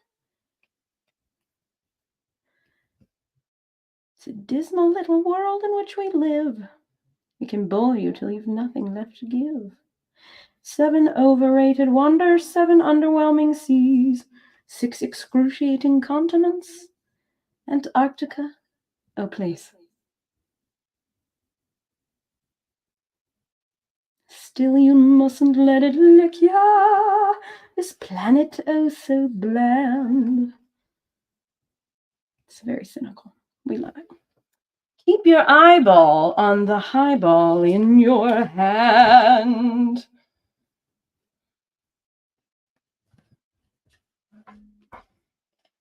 That's where it gets good.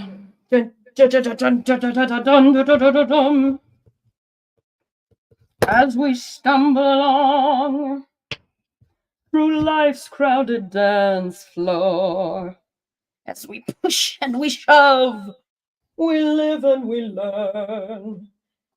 And when we finally reach the bar and we see that morning star, we pull our bootstraps up and homeward turn. Key change till we stop. Oh God, that's where I forget it. Through life's, so she starts going off. Something about a sunbeam. Barely knowing right from right, nor left from wrong. But as long as we can hear that little bluebird, there'll be a song as we stumble along. And then we belt out the end. As we stumble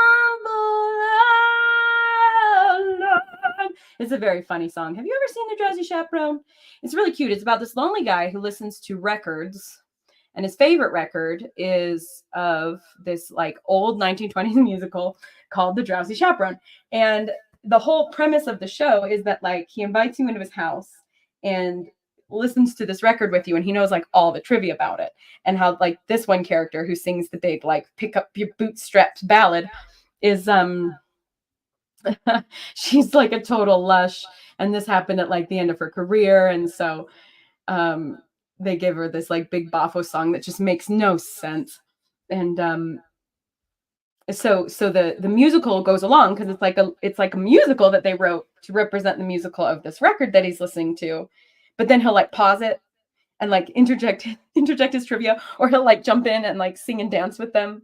There's this part where the record skips, and so the whole show, like all of their choreography, they're just skipping like a skipping record. It's a very funny, very, very funny show. I got to see it on Broadway back in 2007. Sutton Foster starred in it. Really, really good.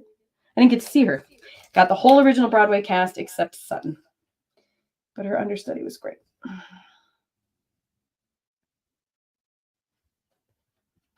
Next request, The Little Mermaid. I want to be where the people are. I want to see them dancing, strolling along on the, what do they call it? Street. Up where they walk, up where they run, up where they stay all day in the sun, wandering free. Is this going to be a good lip color? I don't think so. It looks good in theory, but in practice, you can barely see a darn thing. Well, FML. I'm going to pick that out. That's not going to work. Not for a second. I'm telling you. Get out. Don't want you anymore. Your disappointment. Color 221.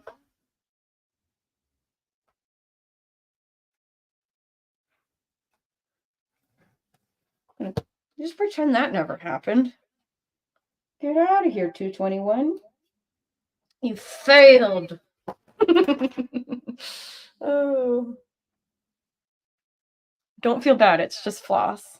Oh, you're so sweet, Luna. How about that one? I wanted to use this for the hair, though. No, it's all... You guys, what do I do? Okay. Are these good enough for the hair? This is what I just tried to use for the lips, and it did not work. Her lips are just a bit darker. That could work for lips.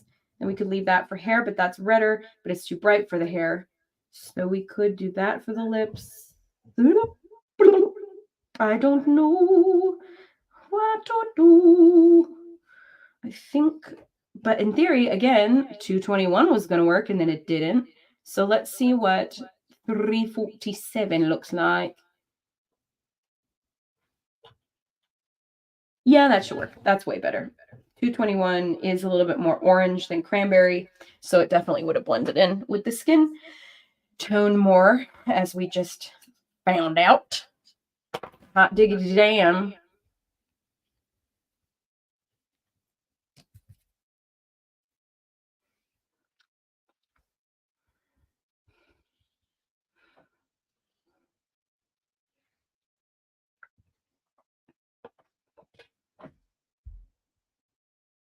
It's funny how those childhood songs stick with you. Like I could probably do most of the Pocahontas soundtrack from start to finish, most of Beauty and the Beast, most of what was of that era? Aladdin. Aladdin is so clever though. So much goes by One jump ahead of the bread line, one swing ahead of the sword. I steal only what I can afford. That's everything. One jump ahead of the something. One something. That's no joke. These guys don't appreciate I'm broke. Riff raff, street raff, scoundrel. Raff, raff. Just a little hasty. Oh, when I was little, I was so like blushing embarrassed about. Still, I think he's rather tasty. Oh, it's like the scandal. Gross. What a gross lady being so gross. Even though she wasn't wrong. Aladdin, you guys. He's like one of the cutest animated characters of all time. His cute little hair, and he's always like swabbing it up. Alan Menken, what a genius. He did all those good ones in the 90s.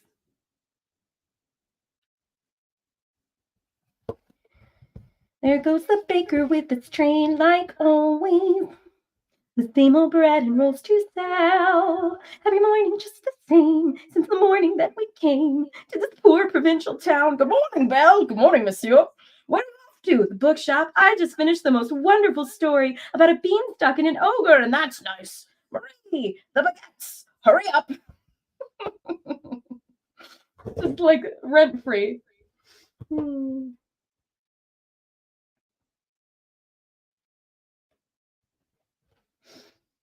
Okay. We're just doing lips real quick, and I know I'm not on the screen the best, but once again, we're running into that thing where there's just a lot of floss happening, and so I really need to be precise with my needle, which is honestly hard to do in this frame, and because it's, yeah, Aladdin was pretty freaking adorbs, right? Aladdin, Prince Eric, hello. Hercules.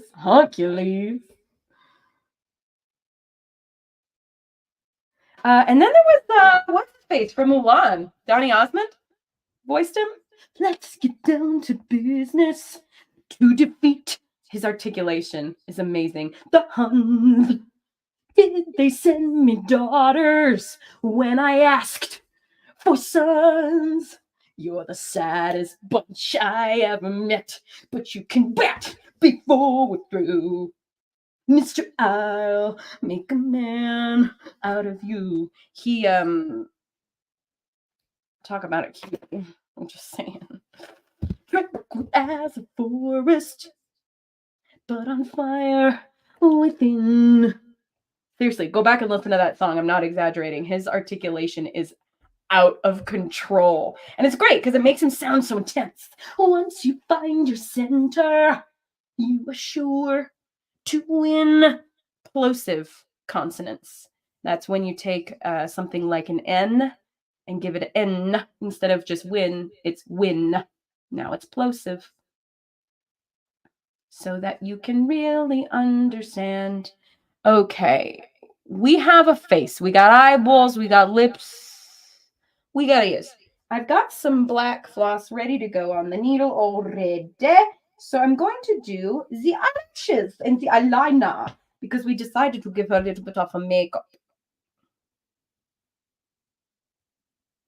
Each morning I wake up and something's up on my makeup. I see that I prefer you. It really is just a playlist today. It's because I'm not. It's like I'd already told you my podcast stuff. I haven't been watching a ton of shows. I've got you on in the background sometimes, but murder, so it bums me out. Just like the murder podcast. I can only do so much on that. So Love is Blind, drama. I don't want to spoil anything if anybody's watching it, but how much can you talk about other people's irresponsibility? You know what? I'm just going to do these as full half stitches, I guess, because it'll get covered up by hair, and that's okay. I say a little prayer for you.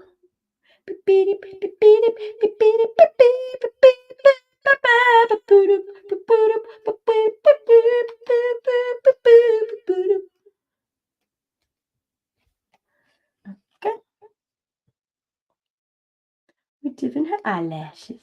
Because she Karlach and her eye makeup game is on point.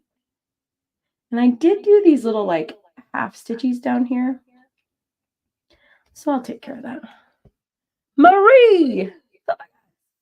Hurry up. Wow, you done missed a shot, Gaston. You're the greatest hunter in the whole world. I know.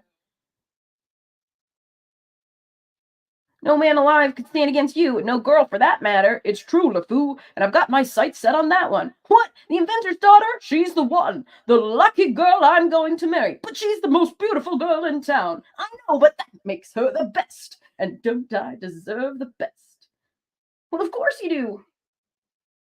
Right from the moment when I met her, saw her, I said she's gorgeous, and I fell.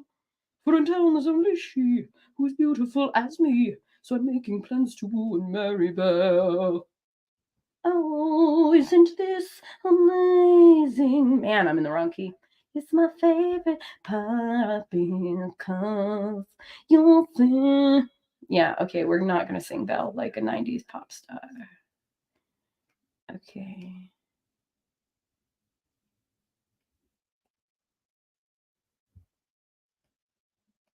We do need Karlach's eye makeup, though.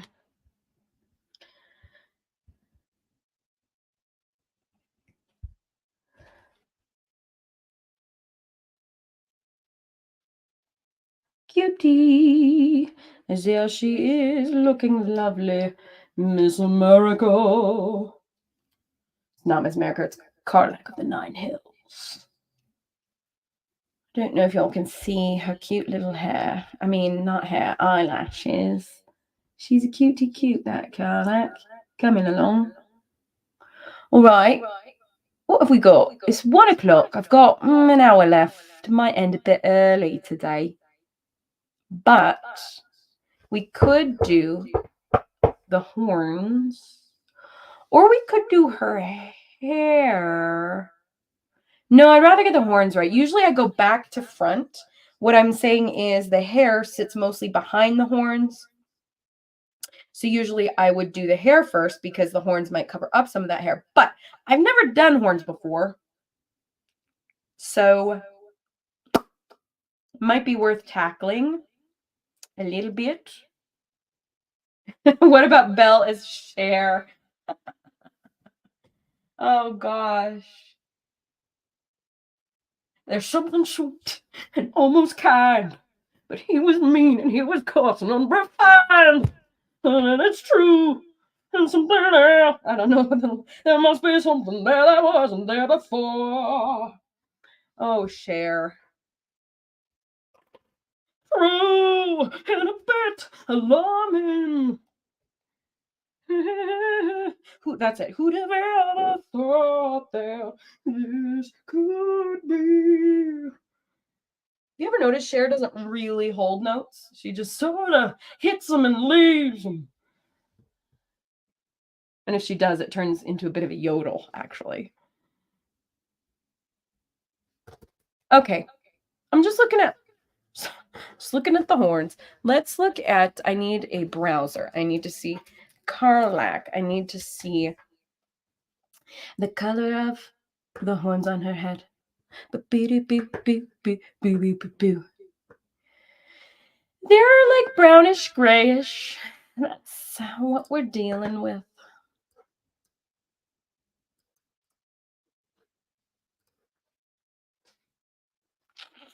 Yeah.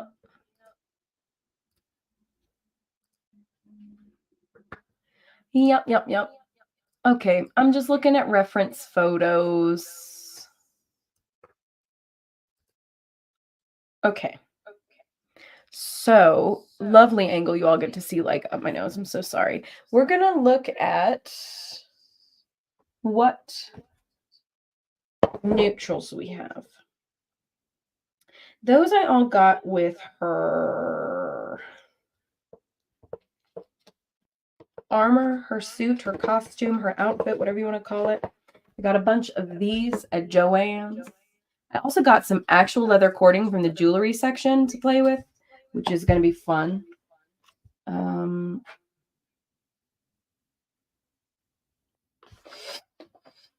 have bucket of floss. There. Her horns. This could be an accent color, like a little highlight. They're kind of a dusty, taupey brown. This could be one of the shadowy colors. Ooh, what is this? 3781. We love a 3781. Yep, it's a little bit less saturated than the 839 I had pulled, which we like. Ooh, what is this? 3862. That could work. It's a little bit brown. It's a little bit saturated. DMC has, for all their colors, not a huge selection of, like, I don't know, gray. They struggle with like gray and brown gray. At least I often find myself dissatisfied. That's not dark enough. What do you 3862? I think I already have 3862. I sure do. Okie dokes. Also have a lot of browns for Gail set aside. So some of these will probably do. 8 works. It's a bit on the purple end of the spectrum of browns, but we have that in the redness of her skin, and her hair will also be that color. 3781, what you doing? Where you at? I like that one better.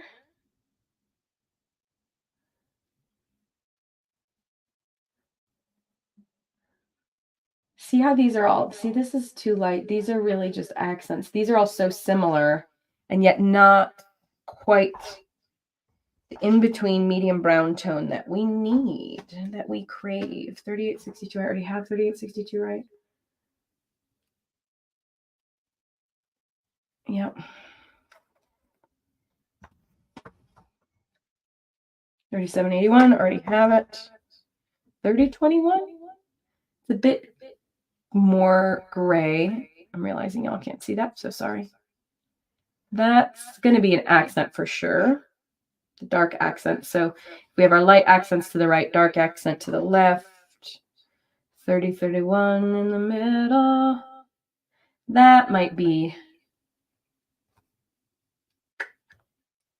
as a dark accent, or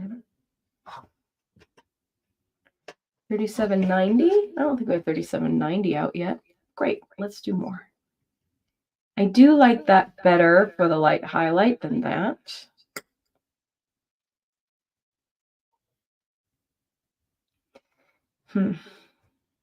This is the base of the horns. Then I can go through with some other tones to lighten it up. What I think I'm going to have to do, like I've said, I've never stitched horns before. Like I've never even done a ram, like a sheep, you know what I mean? So we have her face. We'll give her a nice little smile. Love you, Karlach, with your eyelashes. Cutie pie. So she's got this broken horn on the left.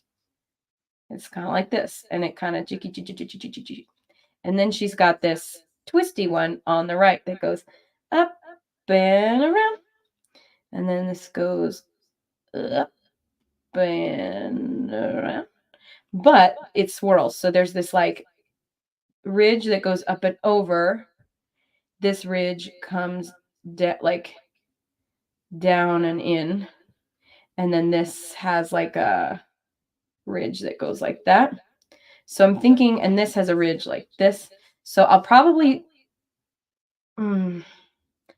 satin stitch. Hi, Valentina. I'll probably satin stitch the full thing like this. Then I'll go in with some dark and like give it some definition. And then I'll go in with some light and like give this ridge a little definition. That's what I'm thinking. So I don't want to overdo it. I'll admit I overdid it with Gail's hair tones, and I'm really debating pulling it all out and just doing his hair from scratch. So I don't want to overdo it with these tones. So I think what I'll do is have this as my, no, it's not right. That's not the right medium tone. Getting rid of it. I could use this as my medium tone. Yeah, because I'm going to accent it. We'll go add some darks there, and we'll add lights. And I'm going to set these aside because I knew they were in the arena, but don't want to overdo it. Get out of here, Gail. Okay. So we'll start with the medium tone. And if I wanted to be meticulous, which part of me does, I'm like, should I just use one thread and build it up one thread at a time? I think the shape of these is such that I can get away with using 2 threads at a time. Don't have to be quite as tedious as 1 thread at a time.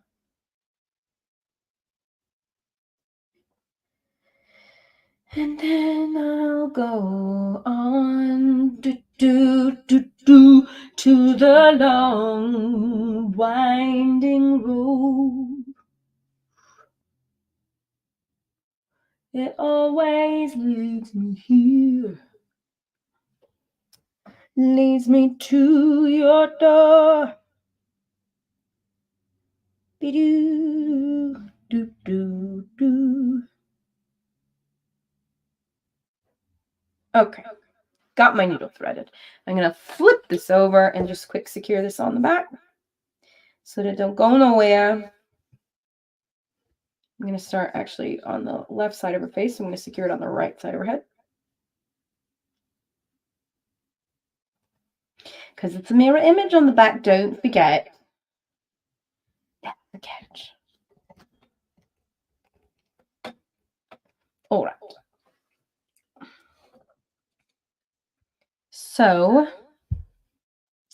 looking at her pattern, this is where our left horn begins. We have this little dip. And looking at the image I have on my screen as well, I'm just going to start by bringing my needle up outside the holes of the Aida fabric, and I'm gonna satin stitch this from the start. Is this my smallest needle? I think I'm going to swap my needle for something even a little thinner, just to have more control. The thinner the needle, the easier it is to be precise within the threads of your fabric.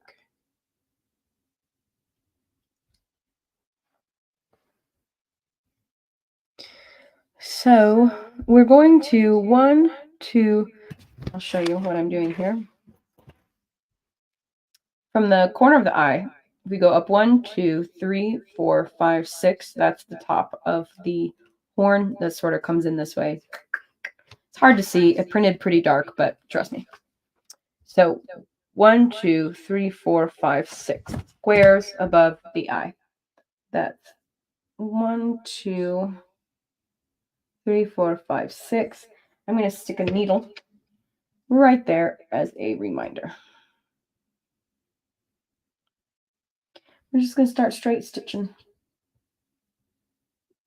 I am going to go inside the threads of the existing stitch because we're not trying to be uniform. This isn't cross stitch to cross stitch. It's a satin stitch actually, made up of parallel consecutive straight stitches.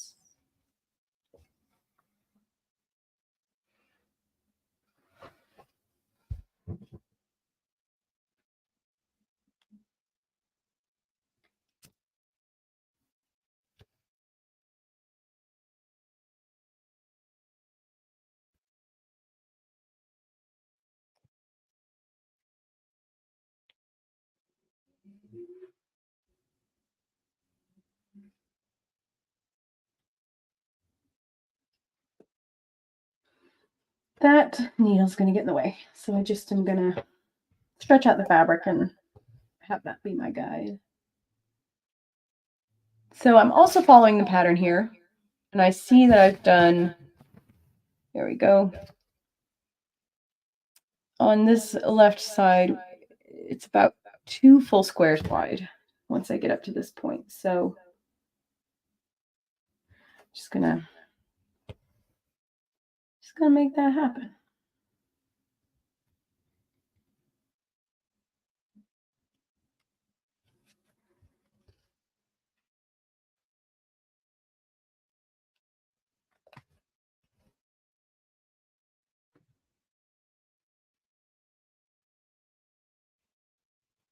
And then we want the satin stitch to help with the visual direction of the horns. So if the point of the horn, in fact, I'm going to give myself a little cheat. If this is like the top of the horn, and I'm looking at my pattern, and it sort of ends on a, oops, my needle fell through. You gotta pick it up and try again. Okay, there we go. Bring that. Oh my God, I did it again. Because the threads didn't catch it. Okay. We're sort of going to end on this shape. I do want to catch this, make it a bit of a curve, not a straight line. And then this was going to be like a half stitch down. Great. So that's the jagged edge of the end of the horn. So I need the edges of this thing to taper upwards. That makes sense. I'm going to not take my satin stitches all the way across every time until I can get this angle that I need going.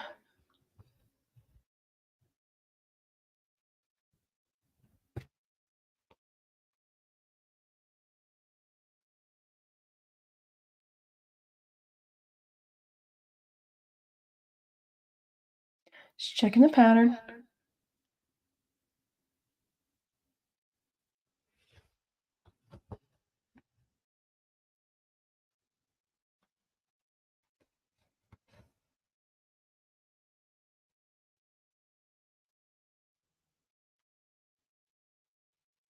Why we make a pattern is because then when we stitch it, we can feel confident that we already looked really close.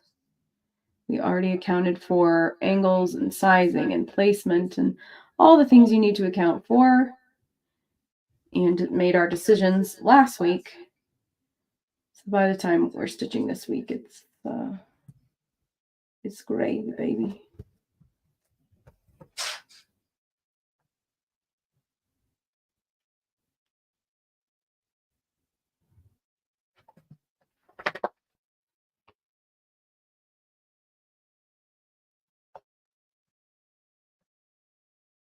So far, so good, though. Looking cool.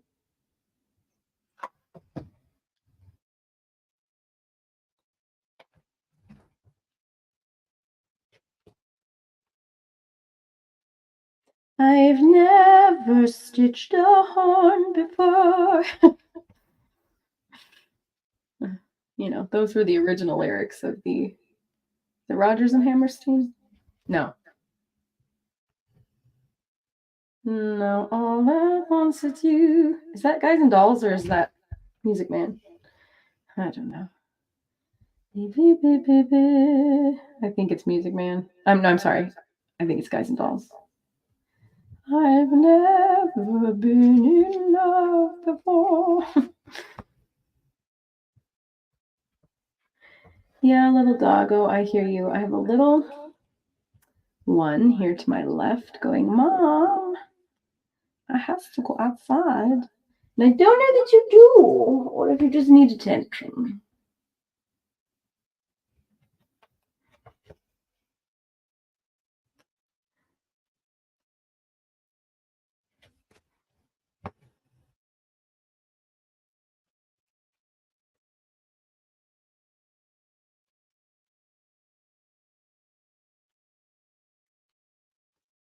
I'm surprised more tieflings don't have missing horns that have been like sliced off by accident. especially the warrior ones. Oh my goodness. Kind of a hazard.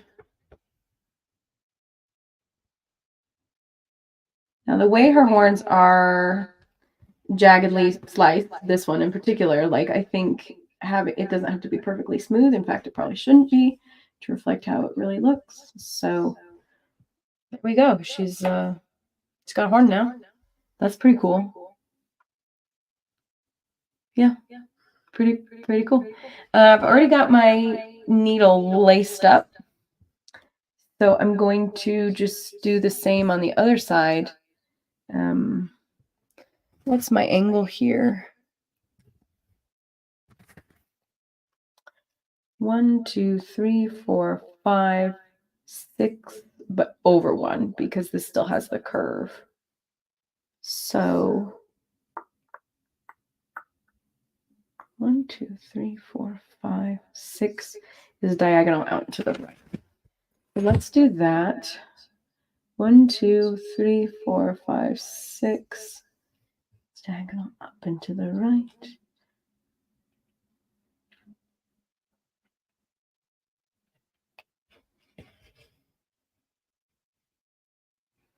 And then it goes across. There's a diagonal down to the left. I didn't want to give this the full height. It's just an executive decision in the moment. But that's sort of our top line of curvature.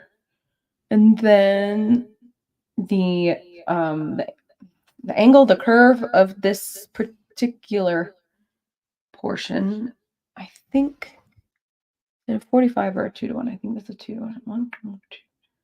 Go like that. And I think this will be a good enough guide for us to get where we need to go.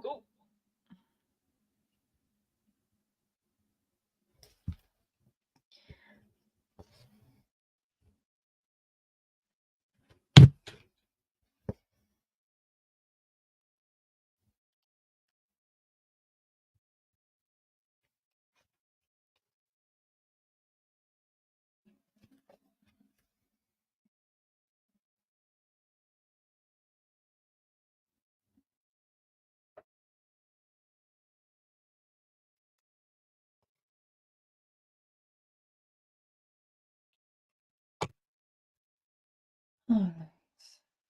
Just satin stitching like it ain't no thing. Okay. 2 squares wide, like the other side. And then we start to angle up. So, just like the other side, we want the direction of the stitching to be reflected, or the direction of the horn to be reflected in the stitching.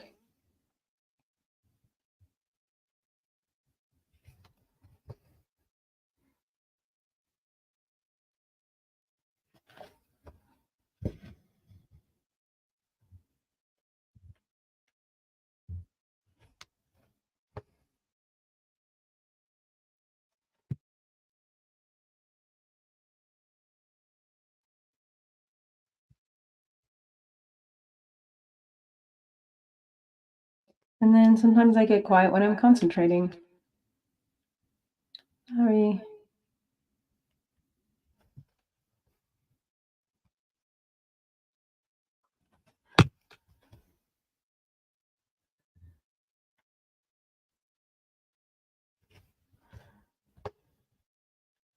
And then don't forget, we will have her hair to, cover up anything we don't feel great about.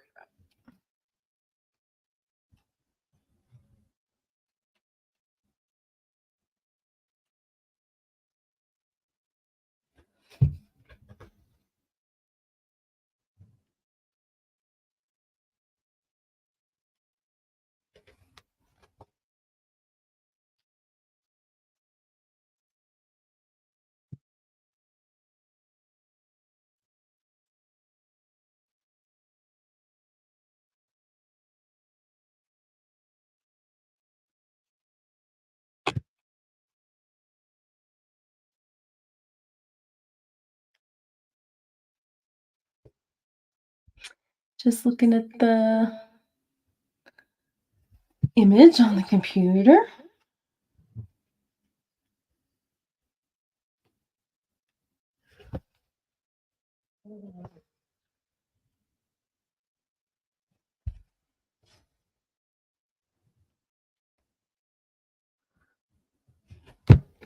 Starting to create the curvature.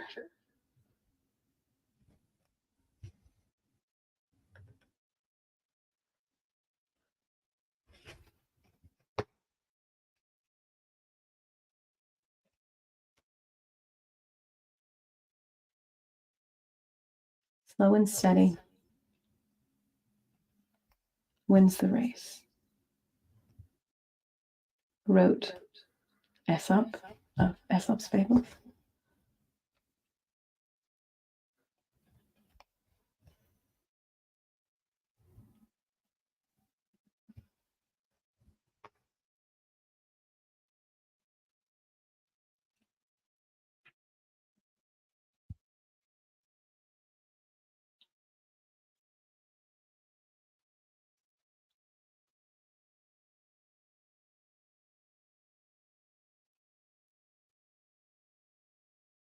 Okay, so now I need to make some executive decisions because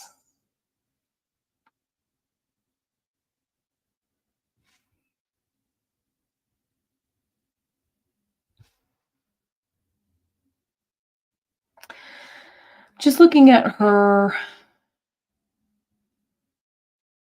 this angle I don't love, but I have a lot of hair that needs to cover it. So that's going to be fine. I'm just going to bring the angle out a little more. But like I drew in my funny little picture, wherever it went, there's like the darker portion that comes out and over, and then just the way, because it's a twisted shape.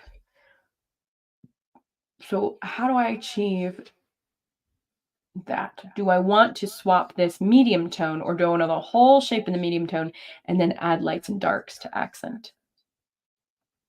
I think that's the choice. I think I'm going to do the whole shape of the horn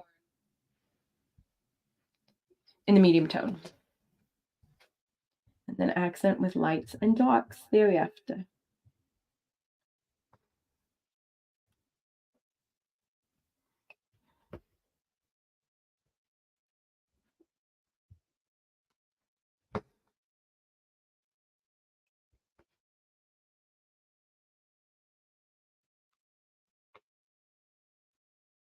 Almost just stabbed my finger there. Lovely.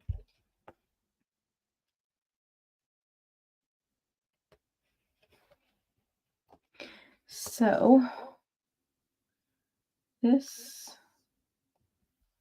goes down like that.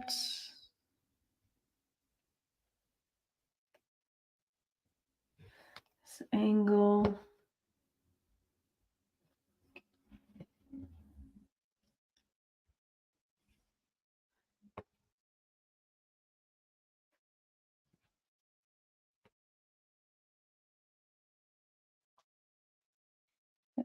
Okay, that was my diagonal. This guy needs to go from here down to there is what I did. And then this, according to my pattern, was over 1.5 and up. This is where I'm like, trust the pattern, because right now it ain't looking right, but we'll see. It looks right on the pattern.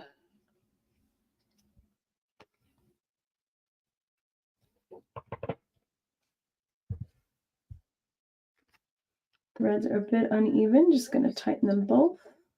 There we go.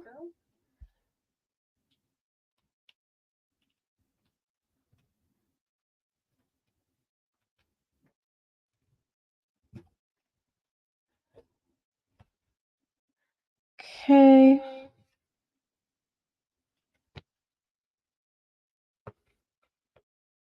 Oops.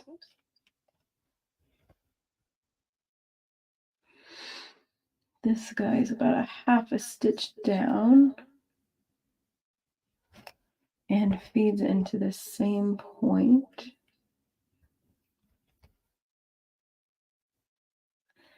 And then it curves open to the left.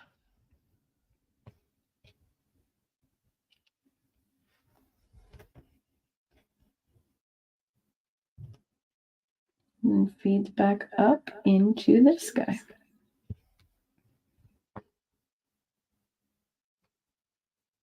And then I need to swap my floss because we're really, really struggling. Okay, but the shape is there. The shape is there. And that's good. What are my skizzies? There they are. Just right in front of my eyeballs. The question is, do I want to do more of that? Yes, I do.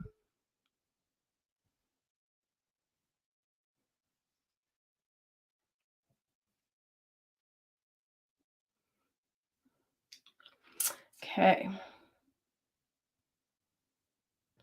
Come on. Gotta thread the needle. I did buy a needle threader yesterday. We'll see if it's fine enough to go into this little. Hey, it is. Bam. And then you bit your thread through. And then you pull it through.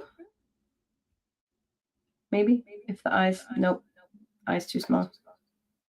It's like the needle or the threader itself can get through, but it can't bring the floss through.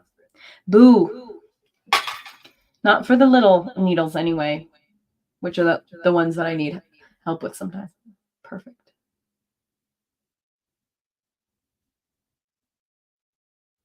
Oh well, that's how the cookie crumbles, as the saying goes.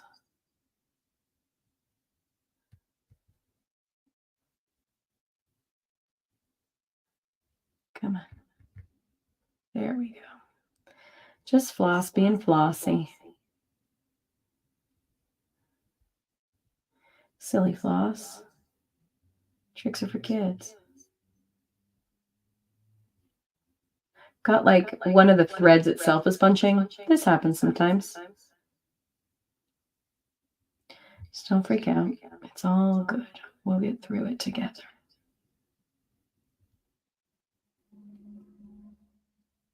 There we go. All right.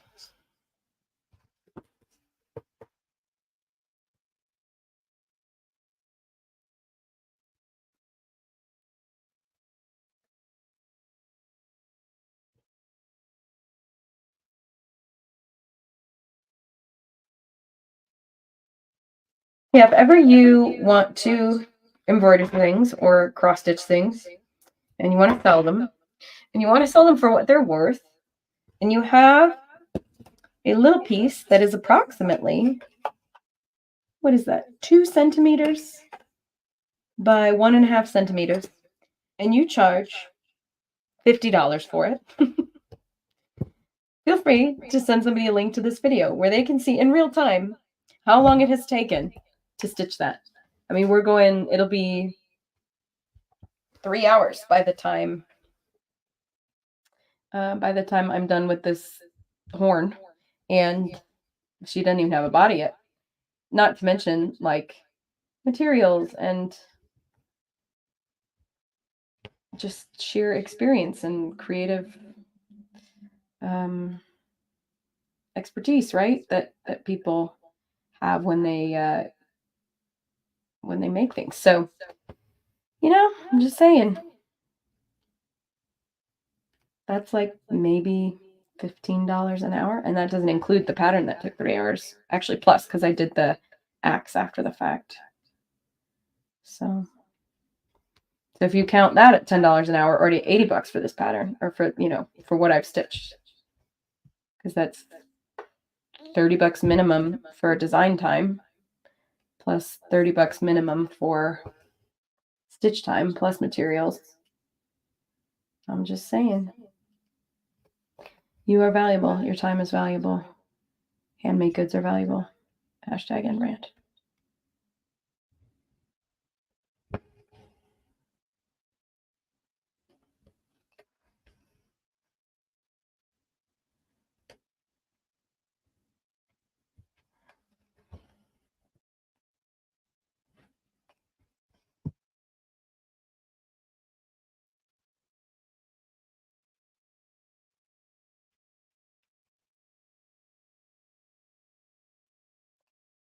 Doesn't look quite right, but I'm not worried because I trust my pattern and I trust the shading to add the final detail that we'll need that will make this look just right. You tell him. I mean, I'm just saying. Like when you put it in those terms, you know, we've spent already going on, it'll be 6 hours at the end of this class, right? Like, is that not worth $10 an hour? 10. That's it. That's all I'm arguing for. And even because people would look at this and be like, $60? Yeah. No, I am going slow and I'm working on a, not on purpose. It's just because I'm working on a frame and I'm trying to be entertaining and make this, you know, clear and valuable viewing experience. But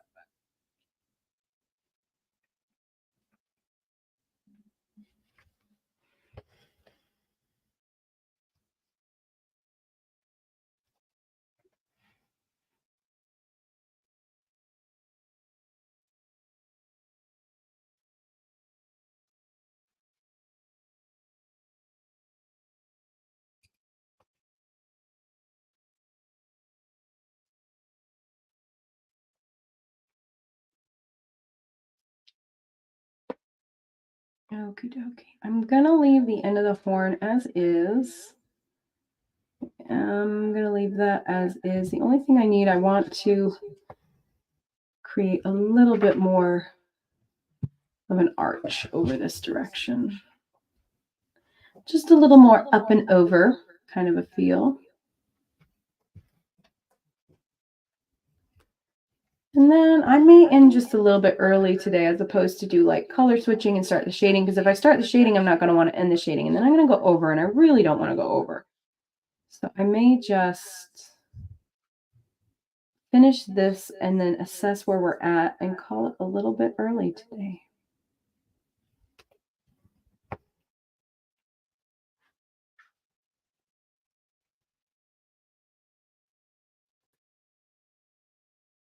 Cool. Now the hair is gonna zhuzh. If you look at that, you're like, that's not quite right. But it is following the pattern.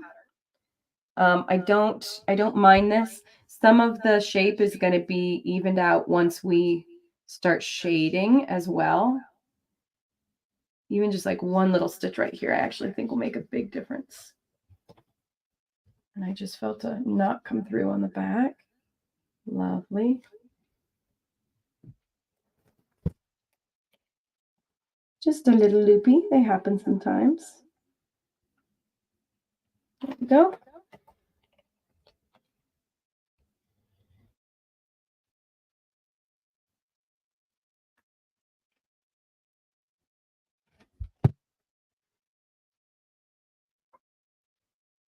There we go. Okay. So, as you can see, we have matched the pattern. Now what we can do is shade the horns and then we'll fill out probably the top with hair. We'll do like all hair above where my fingers are just to flesh that out. Then we'll move down. I'll probably just in my spare time cross stitch the body just because it won't take too long. And I think maybe I might pick this up next week. I don't have anything scheduled I don't think I have anything scheduled till the end of April. Because again, I thought I was going to be gone for the month of April. I was like, I'm just not going to worry about it. So I think I'll do a couple catch ups and just finish Karlach and finish Gale. Halson, I think I have planned next. That one will be tricky because he's got just this detailed like woodsy armor. He's the druid, so he's like woods and leaves and he's got like tattoos and the whole thing. So that'll be interesting.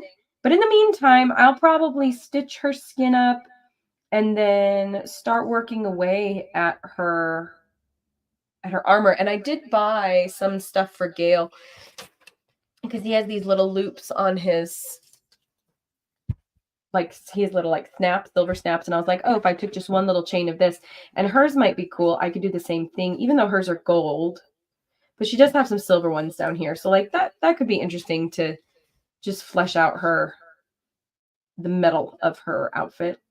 We've got the little chains, that could be cute. So we've got options, and then we've got this fun background stuff we can work with her. Once she's stitched, we can put her little rage fire all around her. And this, we can decide how much we want to cut back that webbing or not, but we could stretch that out.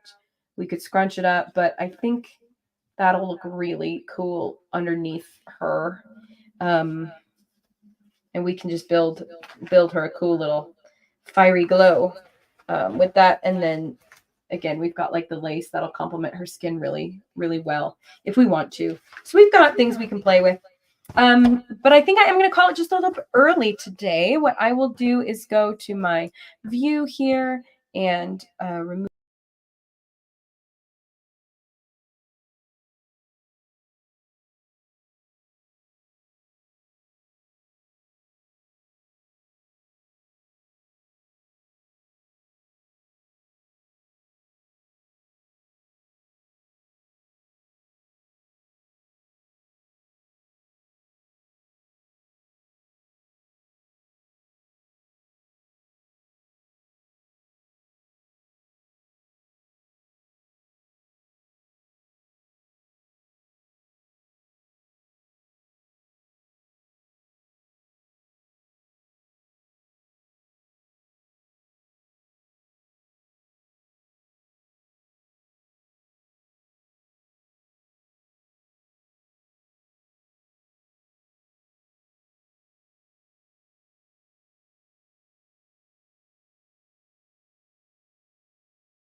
Y'all can't hear me. I've just been chatting to myself. Cool. It's because I have my mic attached to my stitch cam, not to my face cam. I was just saying, as I was cleaning up, I was literally just self-narrating which the piles were for. And then I was explaining that we are going to do Lazelle next. And then we're going to do, because I have to just get hers over with. And then we're going to do Will after that. No, I'm sorry. We're doing Halcyon, then Lazelle, then Will, then Shadowheart. And then we're ending with Asterion, everybody's favorite vampire. So we've got some fun times. I think we're planning to end. Asterion will be like stitched right around the 1-year anniversary of the game coming out in August. So like this will be going on for the next few months is the hope, is the idea. So anyway, thank you for joining. Sorry for the audio snafu. Totally forgot how I had my mics configured. It's just that kind of day. And we'll catch you next week. Maybe if I decide to go live. I'm not guaranteeing, but I'll think about it. It's just the scheduled part of it. I like to have free weekends, you know what I mean? But it's fun to hang out as well. So maybe I'll go live surprise times during the week. I'll post about it and post links if I do. So give us a follow. And till next time, we'll say ta-ta and we'll see you around the internet. And I'll get my background in place and I'll say bye for now. Yeah.